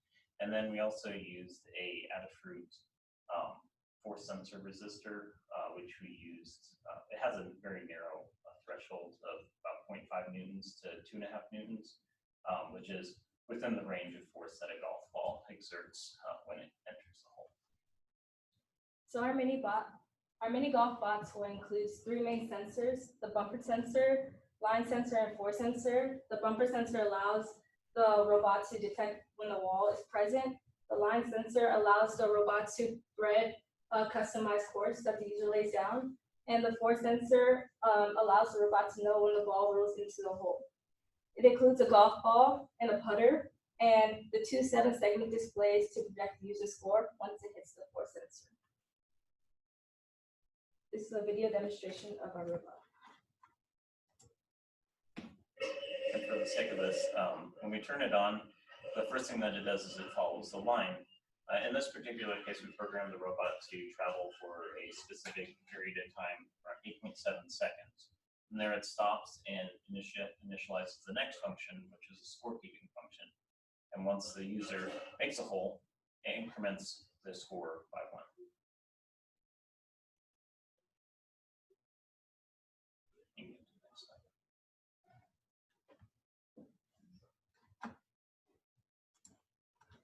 So we were asked, if given more time, how would we expand on our project? We would create an app to go along with the robot. That way the user can move the robot from their device, and we will create interchangeable ramps for the robot to allow more challenges for our robot. And we redesigned the outer shell to have mini golf ball dimples so that it creates a more golf feel. And we will implement more programming into our robot. So in conclusion, our robot would fit the Reddit project as well as the Texas Instrument, as it performs functions and is keeping in a straight line, as well as the scorekeeping function, as well as the sensor function for the ball. So it's performing the required robotic functions, while also it meets the requirements for the user, as well as allowing the user to create their own challenges and their own obstacle course using the robot, as well as letting the robot and the user interact well due to the programming. A special thanks to everybody who helped make this possible: Alexandra Hawken, Jem Alano, they were our project mentors. Austin George, who helped us 3D print our design. Dr. Kelly and Dr. Nicely for giving us the encouragement and the instruction that we needed to move forward, as well as Dr. Monnier, who advised us through the whole process. Mark Easley, our industry mentor, who was here earlier, but he had to leave. And then Dr. Corey Grace helped us with some of the programming as well. Is that referencing? Any questions?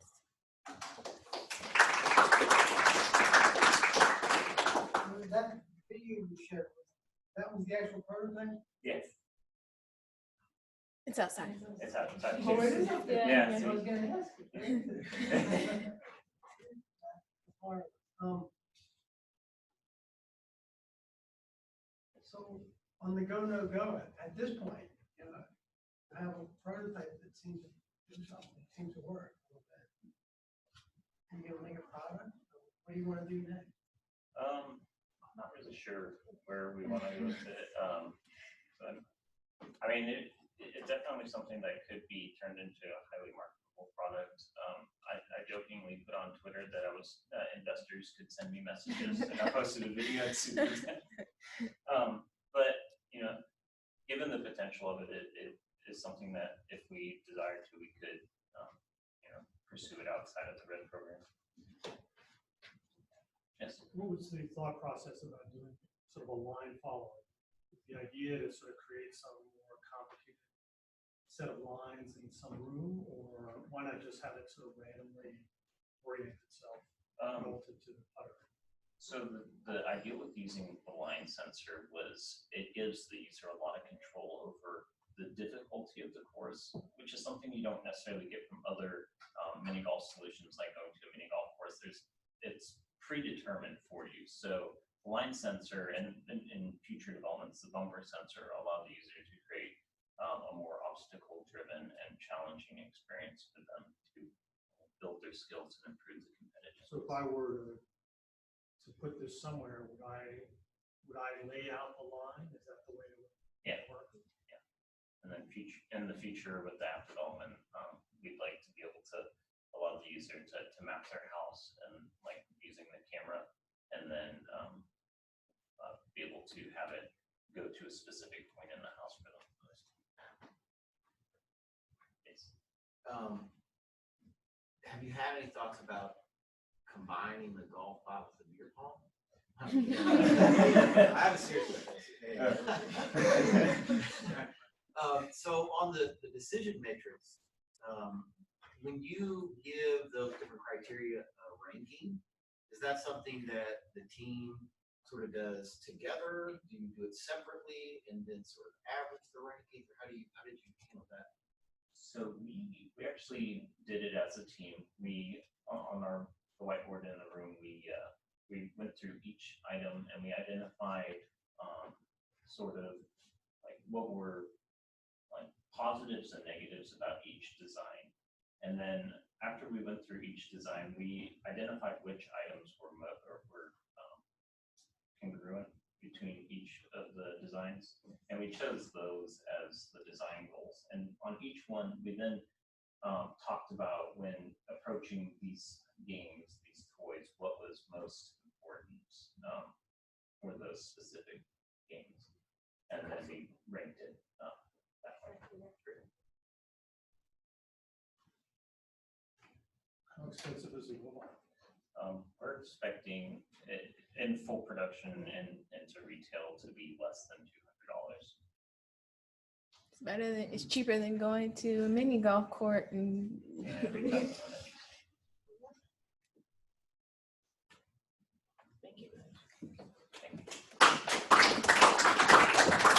Let me just mention our food paper ballot award. They're late, but some of them we're just going to move forward and finish up our activities. We probably have a late one, a little bit later. Dr. Buchanan is here, and I appreciate that.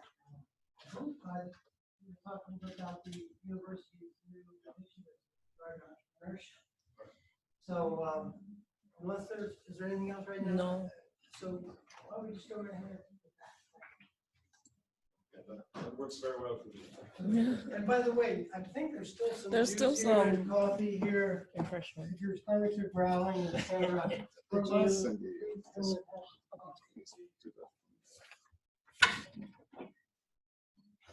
finish it off until this morning.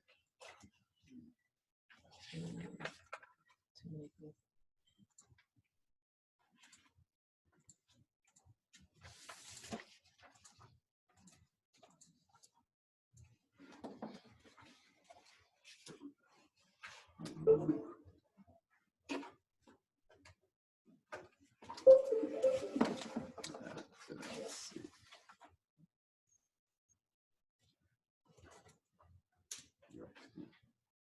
This one is number 3 that we're going to done today. This one. Yeah. Okay, yeah, that's it. Okay.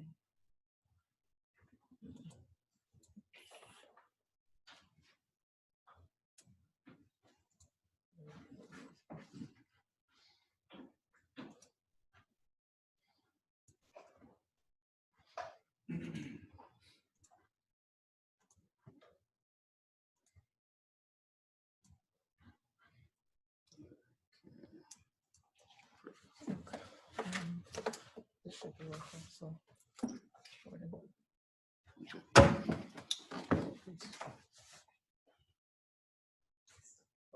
Good afternoon, ladies and gentlemen. between you and lunch. But you know, sometimes we have to be flexible and adjust and willing to change when the occasion requires it. So thanks very much. Yeah, let me begin by saying thanks to Dr. Nicely and his team for inviting me. What I'm planning to do is to share with you a brand new initiative at the university.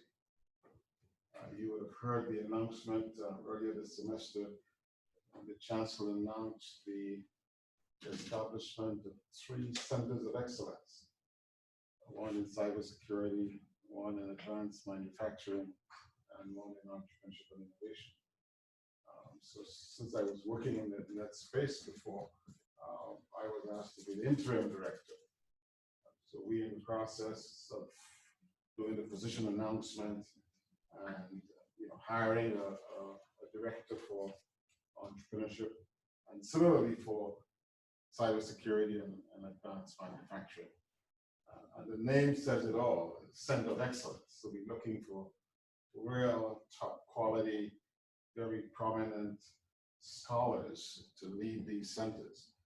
So if you know of anybody who might be interested in a job like that, please ask them to be on the lookout for that announcement. All right, so I'm going to share with you our thinking so far about that Center of Excellence in Entrepreneurship and Innovation. We are just beginning to talk about it. Obviously, it is not yet planned out and built out. These are some thoughts so far. We have a faculty working group. We have Dr. Nicely is part of that group. And we've been meeting throughout the semester, working on a strategic plan and sharing thoughts as to what this thing might look like. So I'm going to share with you what we have so far, and hopefully, you can give us maybe some suggestions as to something that you think that should be, or something that you think that should not be. And since we are right ahead of lunch, so I'm going to go through it very quickly so that we probably get back on time, or we don't take you away from lunch for too long. But before I start, I wanted to give you a quick introduction to the university. I guess I was, from the last summer, I was anticipating that we had an audience of people outside of the university. But even if you're part of the university, it wouldn't be all that strange for you. Right, so A&T started in 1890, of course, a land grant university, one of 2 in the state, with an enrollment of just over 12,000. We have 54 undergraduate programs, 29 master's programs, and 9 PhDs. The university is accredited by SACS, and individual programs are the individual accrediting agency. My understanding is that all the programs are accredited, I think, except one. I don't remember which one. It might be theater or something, but I think all the programs have the accreditation except that one. And I wanted to point out, and a lot of people don't know that, the business program at A&T, which is accredited by ACSB, was the first business program in the triad to be accredited by ACSB, and that was in 1979. And we'd like to wear that on our sleeves a little bit, because despite all that you might hear about, and all that you probably don't hear, we always like to remind people that we do have that A&T is as quality as anybody else, and the business program again was accredited in 1979, and we are the largest HBCU in the country, the largest producers of engineers on the undergraduate level. among the largest producers of accounting graduates at the undergraduate level as well. We always like to brag of the ERC, proud to be the home of such prestigious entrepreneurship, research, engineering research center. We also are the only college in the only university in the Triad with Transportation Institute, and the only university in the Triad with a College of Agriculture. So again, that's some assets that we have that differentiate us from some of the other schools in the Triad. And again, we like to remind people, and we like to think of ourselves as the only technological university in the Triad area. So these are some things that we like to share, just to point out that you know, we are prepared to go up against against the best. So to say center of excellence is consistent to our brand. Now, what is that center of excellence? Obviously, when we talk about center of excellence, we're talking about focusing on excellence. We're talking about being best in class, trying to be world class, and trying to be really good at a particular area. And that's the thinking for that center of excellence in entrepreneurship. We want to be known as a university that is strong in entrepreneurship and innovation. Again, we're just starting to think about it, and then you could help us to build it out. But that's the initial thoughts. So when we say a center of excellence, we see the center of excellence as being the entrepreneurship and innovation hub for the university. So we're going to be working with all the colleges, all the deans, creating this multidisciplinary programs, multidisciplinary teams to try to make that a reality. We're going to be working with other entities on campus that are related to entrepreneurship, the research park, the SBTDC, the International Trade Center in Agriculture, the extension, the extension service in agriculture. Work with all those related entities to try to build out and create what we believe is going to be able to produce the next generation of entrepreneurs and innovators. And that's what we're talking about. We want to produce a different kind of student. We want to produce students who are results oriented, who are problem solvers, who are solutions oriented, and that's what we're looking at. We also see it as being a very important part of the community. So this center, we think, could be like the front door for the business community. If they want to access resources at the university, there's one place, there's this one-stop shop, this focal place that they can go to make that request and access those resources. And if we want to deliver services to them, again, we have a place that we could use to leverage that as well.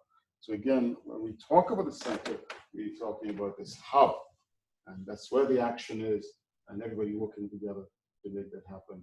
And at the same time, trying to strengthen our relationships with the business community, both in terms of hearing from them and in terms of responding to their needs.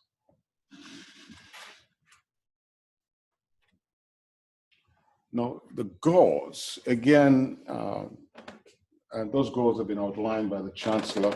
There's going to be a strong emphasis on research, increasing research, expanding research, in addition to the kinds of research that we do. Of course, you know that we are the third largest producer of research in the state, following NC State and UNC Chapel Hill. So we want to continue that. We want to maintain that, but we want to expand that. And of course, include entrepreneurship and innovation as well. Because as you know as well as I do, it's from those research that we get the new knowledge, that's where we get the new technologies, and hopefully some could become startups and also could be licensed to large companies as well. We also want to create a different culture on the campus. Again, bringing all the colleges together, bringing all the entities together, figure out a way, what do we need to do with our programming? What do we need to revise? What new programming do we need? Look at our co-curricular activities. Look at our extracurricular activities.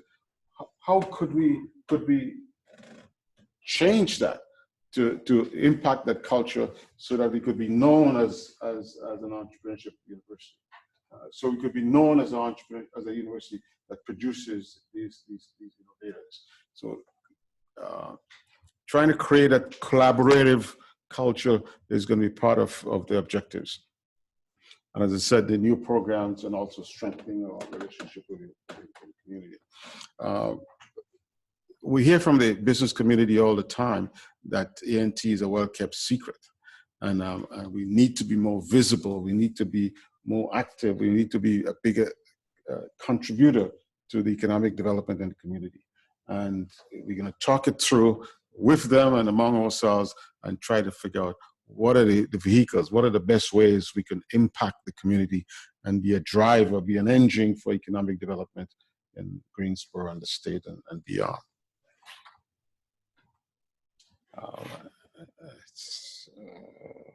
Dr. Moni, I didn't ask you to give me some. Could you help me with the time? And I don't want to go beyond time. No, what are the different components we're thinking of so far? Obviously, the culture and the education piece, we want that to be coordinated in some way. So we probably would create something called an innovation academy. And again, that's very early. We might change the name, or we might, think about it differently. But initially, now we're talking about having an innovation academy, and that academy will be responsible for building that culture and trying to look at the curriculum in different colleges, different departments, and try to see what need to be revised, what new programs they would need, to really, get to this culture and try to make it more entrepreneurial than it is right now. So it might mean infusing entrepreneurship in all programs or most programs. We want to make sure that we want to make clear that we're not demanding or we're not mandating. It's just a thought. Some programs might be willing to do it, or it might be more applicable some programs than others. But the idea is that we want to reach as many students as possible. So infusing entrepreneurship in most programs or all programs over a period of time, looking at co-curricular activities, looking at extracurricular activities, what kind of incentives do we need? How could we make those more entrepreneurship related? So all those kinds of things are going to be, the Innovation Academy is going to be responsible for all those kinds of things. Programs to be changed, new programs, and so forth. And let me point out, the center is not developing programs. The center is not delivering programs. The programs are in the departments, in the colleges. So we're going to be working with the departments, working with the colleges to try to make this happen. And in the case of research, we're thinking we might have what we might call a research grant writing lab. And that lab would be responsible for coordinating all the kind of research activities. We are not duplicating, we're not planning to duplicate DORED, but again, working with DORED to try to emphasize and increase kind of research that we're doing, and particularly more research in the area of entrepreneurship and innovation as well. So whatever encouragement we can provide, whatever kind of support we can provide, whatever kind of funding we could provide, we're going to do that in collaboration with DORED, so we could really leverage research to achieve that objective of being excellence, of being the best in class as far as entrepreneurship and innovation is concerned. We're also thinking of establishing a best-in-class incubator, a world-class incubator. You're going to have the traditional kinds of things, but we hope we'll get to the point where we can also have wet labs as part of the incubator, so we could accommodate not just the traditional type of businesses, but also technology businesses. Because one of the things that we want to do is to focus on all kinds of entrepreneurship, not just technology, not just financial type of businesses, but the people who want to do hair salons, the people who want to do a car wash, the people in music, the people in agriculture, environmental entrepreneurship, engineering entrepreneurship. We want to focus on all kinds of entrepreneurship, so it could involve and all the colleges and all the departments. Okay, I'm gonna move over quickly. Yeah. So again, there's just a sort of elaborate on the different components. So again, the academy doing those kinds of things, which I just spoke about. The entrepreneurship curriculum inside of the classroom, courses and degrees. The academy is going to be responsible for that, looking at that and trying to make sure that kind of foundation is well done. Outside of the classroom, the experiential type of learning, we want to focus. The thinking now is to try to focus more on practice. So there'll be a lot of student projects, a lot of portfolios kinds of things, internships and co-ops. Try to encourage greater use of labs, maker spaces and so on, so students could get more experience in practice of what they do, and hopefully could expand to the entrepreneurship space as well. All right, so let me just the lab we just spoke about, again, increasing the quality of research. We do a lot of work in obesity, a lot of work in Alzheimer's and diabetes and so forth, but we want to expand that into other areas, including entrepreneurship. We want to significantly, again, work with Doorhead and other agencies to try to improve grant writing. Again, we're already doing lots in that area, but again, we want to combine it with entrepreneurship, and hopefully we could increase our grant funding. In addition to that, we want to also continue to have research partnerships with the community. We are doing some of that right now, but again, we want to pay a little bit more attention to that, where some of the research that we do at the university, we could share that with the business community some more. Some of them might be interested in that, and at least they know what we're doing and whether or not there's something that they could benefit from. Similarly, they might ask us to or require us to do some research for them, and that could be organized as part of the partnership.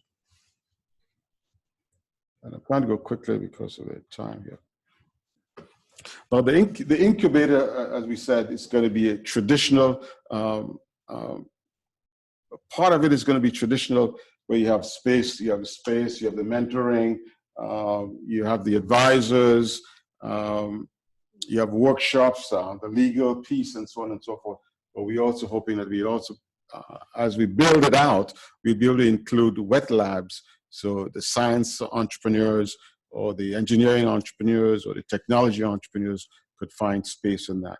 Because we think if we're going to have a center of excellence, we better have a real top quality incubator that could fit and fit the needs of our faculty and our students. There's also thinking of creating some sort of fund, innovation fund, that would be able to provide funding to startups, faculty startups or student startups, or even just for prototyping or proof of concept kinds of funding as well. So as I said, these are just initial thoughts, but that's where our thinking so far.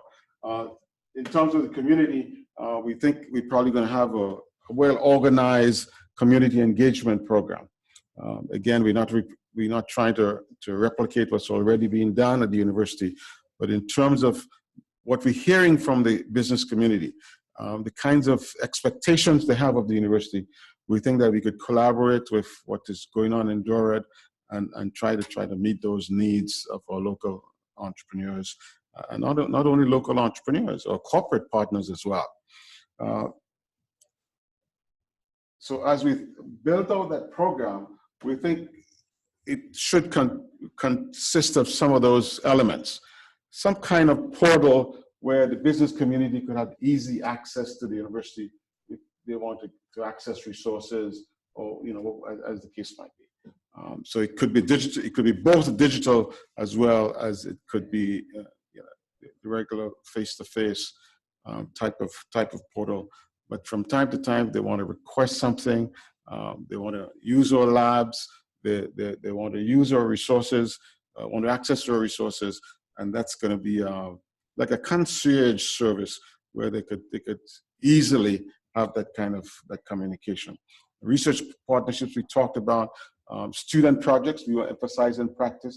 So a lot of internships, lots of consulting kinds of things, study abroad, all of those things we want to incorporate, make it some of it entrepreneurship related as well. Technical assistance, as we said, they want to access our experts, they want to use our labs, our centers, and we could have a way. Obviously, there might be a fee, some might be a fee, and some may not be a fee, but we could have a procedure, have a system where the community could communicate with us, and we would be able to respond and hopefully provide the services. And similarly, in the business assistance, the International Trade Center might be able to help them do something. They might want to do business with the university, and in terms of contracts or in terms of purchasing, and we'll try to assist in that as well. SBIR funding, some of it's already been done, but we want to ramp up all of that to make sure we could provide better resources, more resources, and better services to faculty and students. And finally, again, what we're trying to do, as I said, we are really trying to create that culture where working with the colleges, integrate entrepreneurship into as many programs as possible. Because we want students to understand that entrepreneurship is not just starting a company. Entrepreneurship is that it also includes that mindset. And if we could provide the exposure to as many students as possible, hopefully we enhance the learning experience, and at the same time you create more entrepreneurial-minded students. And for those who want to start a company, you're also able to help them to do it as well. We're trying to produce a different kind of student. And of course, within all of that, we're trying to position the university as being a leader in entrepreneurship. There's a lot of competition up there, but we think that we could find a place in being a leader and being a destination. So when students are thinking of going to college and they're interested in entrepreneurship, A&T should be part of the list.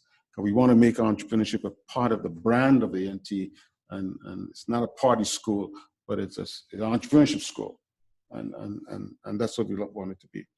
And finally, we want to serve as a resource center. We want that center to be a place where you could find resources, you can find documentation, you could find data of all kinds, about all kinds of entrepreneurship. So we would be that resource center, both for the university, for the community, or for the entire country. You're looking for any kind of information you're looking for on entrepreneurship, somebody would say, did you check A&T? A&T might have it, and so forth. And of course, as we said, we also want to make sure that we're a big player and make an important contribution to the economic development of the community. Because we do the research, we have the new technology, some of these will be commercialized, and through that commercialization, we hope that we could be that engine that everybody's saying that we should be, and contribute to prosperity in the local community. So that's where we are right now. And if you have any questions or any suggestions, we'll be happy to take those so that we could try to, do something that is really a center of excellence and could respond to your needs. Okay. One thing I'd seen some universities doing for their senior projects is the inter-college senior project for like business students, engineers, and students who want to do an entrepreneurial engineering design project can work together and then present to a panel of investors in like a spring presentation demo day. Yeah. I know NC State that has a program where they do that, and they actually bring in they partner with a lot of big venture capital firms. I think they have almost 200 startups Yeah. come out of there. And that's an excellent point because we hear people say all the time that we do all the senior design projects, but then after the projects, they just stay on the shelf or they are forgotten. So we need to figure out a way. Certainly not all of them might be have entrepreneurial potential, but we have to figure it out, and that's going to be one of our target markets because it's just readily and convenient. Figure out a way that we could work with the colleges, work with these professors and senior design students to figure out a way that how could we identify the most promising and how could we, use those to add value. A student was telling me yesterday, could you think of a situation where companies are coming on campus and instead of shopping for skills and resumes, they're shopping for solutions. They say, okay, I have this problem, and which of you could provide a solution to that problem, right? So you're not only being employed as an employee, you could become a partner, you could become an independent contractor, or whatever it is, and so forth. So yeah, that would be an area we definitely want to look at. Yes, sir. So, two questions. One, is there an initial investment in the university towards this enterprise? And how much is that? Let me put it this way. Yes, I don't know what the amount is, but for the time being, the kinds of groundwork that we are doing now is being funded through Title III. So, of course, there's some constraint. There's some things that are allowable and some things that are not. But we have to do a proposal and we have to submit a budget. And they say, well, we could do this or we can't do this. But I don't know if there's a identifiable number that we have to hit. But right now we're talking about looking for spaces for those centers and looking at renovation budgets. We are talking about things like websites and so forth. So there's some stuff we're doing because what we're doing right now is preparing for launch because the position announcements have been developed and will be going out shortly.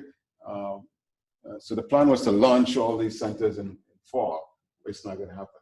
They probably would launch one in fall and kind of stagger it a little bit. But yes, there is some investment being made because the university is serious about that initiative, and I've been around for a while, and usually you don't get investment going along with the idea of it's a good. Somebody saying like a good idea to do this. You always have to do more with what you have now. But this time, I think it's a little different. My second question is, what is the faculty perception of your, whatever you call the Office of License and Ventures? I ask this because at Duke, when entrepreneurship became this thing, right, probably 10 years ago, there was a lot of interest in trying to develop entrepreneurship activities. One of the issues that arose was the fact that the Office of License and Ventures wasn't necessarily helping faculty move their ideas quickly. Yeah. They had all sorts of complaints and required a lot of sort of revision of. So I'm curious. Yeah. The situation here. I think it's the same. I think it's very similar, and maybe other faculty here, Dr. Shabazi here, and so could talk to that. But we hear this all the time. We hear this all the time. And right now, that position is vacant. The technology transfer person is vacant. And the patent intellectual property person has now become the interim assistant vice chancellor for economic development. So I suppose the intellectual property position is probably, or maybe she's doing both. I don't know, but that's probably open as well. But yeah, there is a lot of That part's gonna have to solidify for Yeah. any of this to be yeah, successful. yeah, and as we keep saying, we're not really trying to replace or duplicate what they're doing. We just want to complement it and push it as much as we can. So we have to work together. And if you have to work together, you have to exist so we can work together. But any other faculty? Dr. Shivaji, you want to? They do a good job Yeah. facilitating as long as the faculty is willing to do the work. Yeah. So it is a matter of personnel. Okay. We need to have more personnel in order so that they can do more of the work. Yeah. So right now, the bulk of the load on faculty shoulder. So we realize that we can get a paper published in 6 months, but it's going to take us 2 years to get a patent. Yeah. And it just doesn't pay out. So they need the resources, they need to personnel. So, and the current picture doesn't really give us any encouragement. The vacant positions, how can you go into these entrepreneurships when you are the only person in your entrepreneurship office is doing 2-3 different jobs.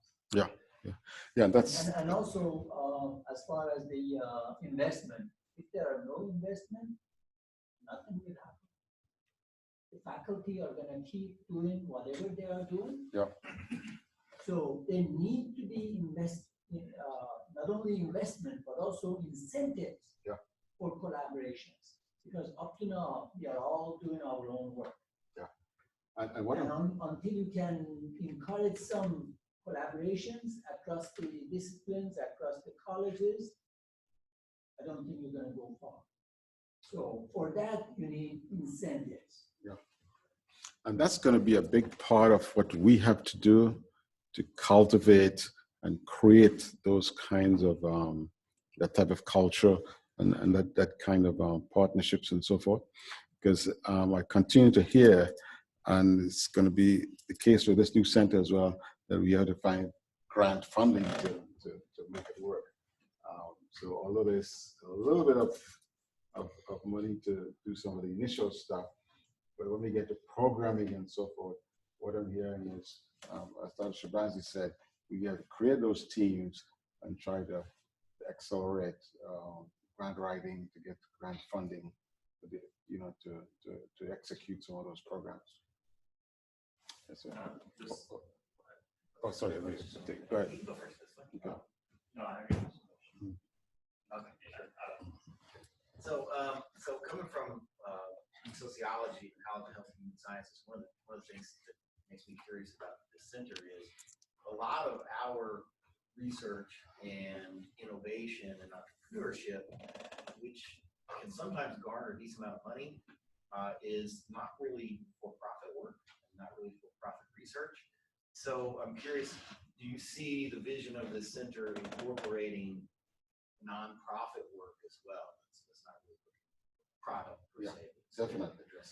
One of the focus is going to be all kinds of entrepreneurship: social entrepreneurship, corporate entrepreneurship, science entrepreneurship. We work with all of those, and it doesn't have to be product.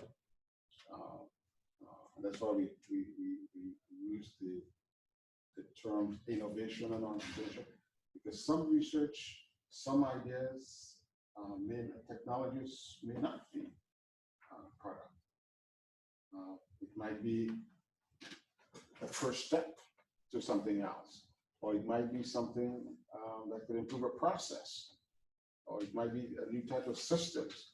It doesn't have to be a product, but we have made it clear from day one that whatever the center is going to be doing, it would encompass all types of entrepreneurship. And and not just starting a business. And that's one of the things that we're going to be doing in our programming to help the entire university to understand that when we talk about entrepreneurship, we're not talking about starting a business. Because if you do the research, a very small percentage of startups, even from the best programs, the Dukes or the Carnegie Mellon or the Stanford, there's really a small percentage of startups from even these big programs. So the emphasis will always be, the primary objective will always be to create that mindset that students understand that entrepreneurship is really a life skill. You could use it, it's applicable to any discipline, and it could be applicable to any profession. So whether you're in nonprofit or whether you're in philosophy or whether you're working in a museum or whatever it is, you could be entrepreneurial in those things, because basically what you're doing, you're adding value. If you could make something better, if you could solve a problem in that enterprise, then you are being an entrepreneur. I guess more of a question, like, is the last fall you did the Aggie, except for the second? Yeah, I remember. Yeah, I remember you from that program, right? Yeah. And then there's also GE, General Electric, did an Aggie Imagination event, which is a sort of a 24-hour business development challenge. But something that was evident between the two is very few people actually knew about it.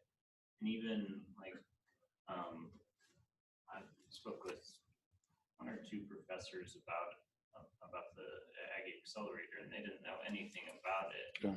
Like, I guess disseminating the information so people actually know about it, because like GE almost wanted to pull the plug on the Aggie Imagination event because we don't have people show up. Yeah. And like to make these things successful, you really do need a lot more people to know about it. It just seems like people don't know about it. Last fall, we had a 5-week accelerator for students who had an idea and they go through that program where they could, test the idea, develop a business model, and so forth. And Seth was a part of that program, so that's what he's referring to. And that is a challenge. That continues to be a challenge. So we have to put our heads together, using social media and other ideas to figure out what is the most effective way to get information to students. We try to get it to the university. They would put it on the website because they said if they do it for one person, they'll have to do it for everybody, and it's going to be a problem. They wouldn't allow us to get it to you through your phone because you already get the Aggie alert, and you don't want to put too many things on the Aggie alert. So so we got to figure out a way to do that. Maybe it might be a good project for a team to do. What is the best? What is the most effective way to communicate that information? And not only about entrepreneurship. At one time, I think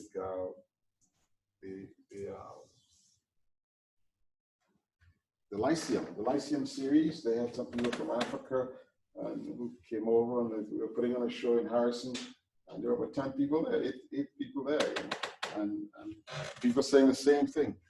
That we got to be a better way to communicate these things to the campus community, so that you can take advantage of these activities. Has there been any discussion about where the center might be physically, location? There's a lot of discussion about it now. One option was GSNN. Another option was IRC. Right now, we have a temporary office here in IRC in 211 downstairs. There's a discussion about Yanceyville and also the business school itself. There was some talk about the old health center and so on. So there have been a number of options. And Mr. Perkins Facilities and his team are looking at some of these options. But I think Yanceyville came up very strongly. Some space in the business school came up as well. But I think the facilities team are working diligently to do that. And for all the centers, entrepreneurship, cybersecurity, and manufacturing. I think there's a strong, Dr. Tanya Smith-Jackson, there's a space that in Yanceyville that she likes, and I know they have visited it a couple times, and they're looking at that seriously. So that's gonna be far for the students to be able to interact with them. So I really strongly prefer to be on campus. On campus, yeah, I think so too. So I think that so too. students can easily access, students can go there and taking it outside, even at JSN. Yeah. It's a nice location. I have a nice lab over there, but yeah, to be on campus has a much better value. Yeah. Okay. Yeah, and as we, this is the first time we shared this information publicly, and you're first to get a preview of what we're talking about. But mention it with your colleagues. If there are any ideas, any suggestions that you have that you think that we really need to do to benefit students or to better serve faculty, let us know, because this is the best time as we're building, we could make sure we incorporate those kinds of things. Because as I said, we really want to be good at it. We want to be known as a university that has some expertise, using some best-in-class best practices and so on. And we're going to do our end from the planning side, but we really want to create something that is focused on excellence. I've got a couple of points. One is, there probably are, at least in business and probably elsewhere, on AMT already some entrepreneurial content being taught. And maybe in the first time, maybe it's not up to date, I don't know. But what I was thinking is, it might be worthwhile to sort of look over the existing status. We actually learn something about it, Yeah. and maybe some fits, the plan, and maybe some doesn't. Yeah. And maybe you can incentivize those instructors to become engaged in something even newer. Yeah, we're going to do a little research to identify all the programs, all the activities, and whatever kinds of resources there are. So we have a pretty good idea. So that would give us a pretty good idea what already exists, and then we could use that as a baseline. To kind of do some of the things that we like to do. And the other one, Craig just said, he mentioned to me, it's just an interesting coincidence, just today, there's something called the Team Foundation. Yeah. It has lots of money. Yeah. It wants to create Yeah. entrepreneurial thinking or something like that. Yeah, and they're this specifically makes focused on engineering. It's specifically focused on engineering. I think there might be tied into the Stanford Pathways project, but there might be a way to contact them directly as well. But Well, that's their thing. I think Duke's running the grant for them. Yeah, entrepreneurship in engineering. They're very strong. In fact, that's the only thing that they do. Whoever is the guy who started it, he probably was an engineer and decided that, okay, this would be a great idea that you have engineers who have that mindset. And he's not too focused about starting anything or building anything. You just say, okay, you need to be able to think that way. And then some people who want to start a business, and that's okay, we can help you as well. But the Keen Foundation, they want to make sure that they have all engineering schools, as many as possible, to incorporate that mindset into their program. I mean, my feeling on that is that the comment what you said about whether the student actually does become an entrepreneur in school isn't. Well, I don't know if this is what you said, but my sense is that's not so important as whether it's just that they get exposed to it and they get to think a little bit that way. Yeah. Because they're going to have a whole life ahead of them. They're going to be opportunities. Yeah. It's and if you talk to the guys in Stanford, they tell you the same thing. Because we visited Babson and MIT and Northeastern, and most of the people tell you that. I mean, startups is secondary. The more important thing is that mindset. Our primary mission is not to make, I guess, at least it hasn't yet, unless it changes. But it's nice to have the startups though, but you don't want to do that. You don't want to make that your primary goal. Yeah. So we still can satisfy our primary goals, but that addition seems to me really valuable. And they will tell you about how many students who have graduated and gone to top VC firms, top companies, and have done and continue to do very well because of the entrepreneurship mindset and the entrepreneurship exposure they've had, because they've done some of the practice things on campus, some of the experiential kinds of things on campus. So even if they don't start a company themselves and they work with different, whether it's a nonprofit or whatever it is, they do very well because they understand the big picture. They understand what's going on. They could satisfy customer, they could add value and really make a big difference. I want to thank Dr. McCullough. One final question. Lunch is here. There's no Now let's take your question. Yeah, we can eat lunch now. There's no reason to wait any longer. Yeah. I know everybody's starving. Yeah, So, let me take your But question. we can also continue to discuss. Yeah. One of the centers will be manufacturing. Advanced manufacturing. Kelka, Ajit Kelka from GSNN. He's the. I know the years back they closed the department of manufacturing here because of not interest in students where they were, and now they're trying to bring that back. Yeah, apparently. The department of manufacturing doesn't exist anymore. Yeah, they call it advanced manufacturing, so maybe it's a little different. Yeah, I have to run myself. Well, thanks very much, ladies and gentlemen. I appreciate your comments, your insights, your questions. Thank you very much.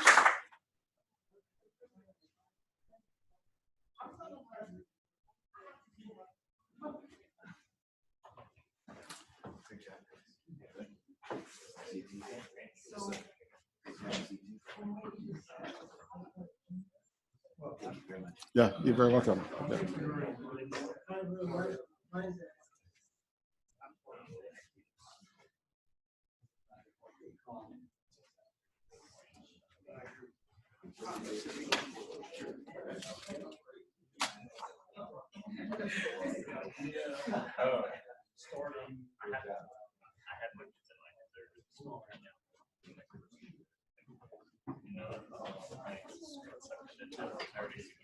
My nephew. Yeah, that's right. They can easily get their ideas.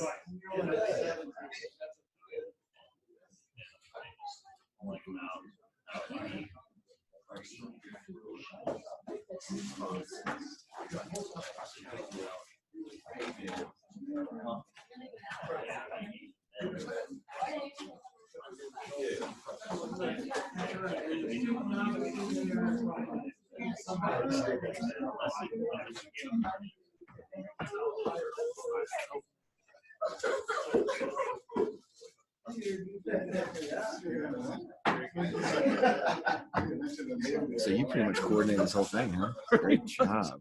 One of the industry mentors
Testing.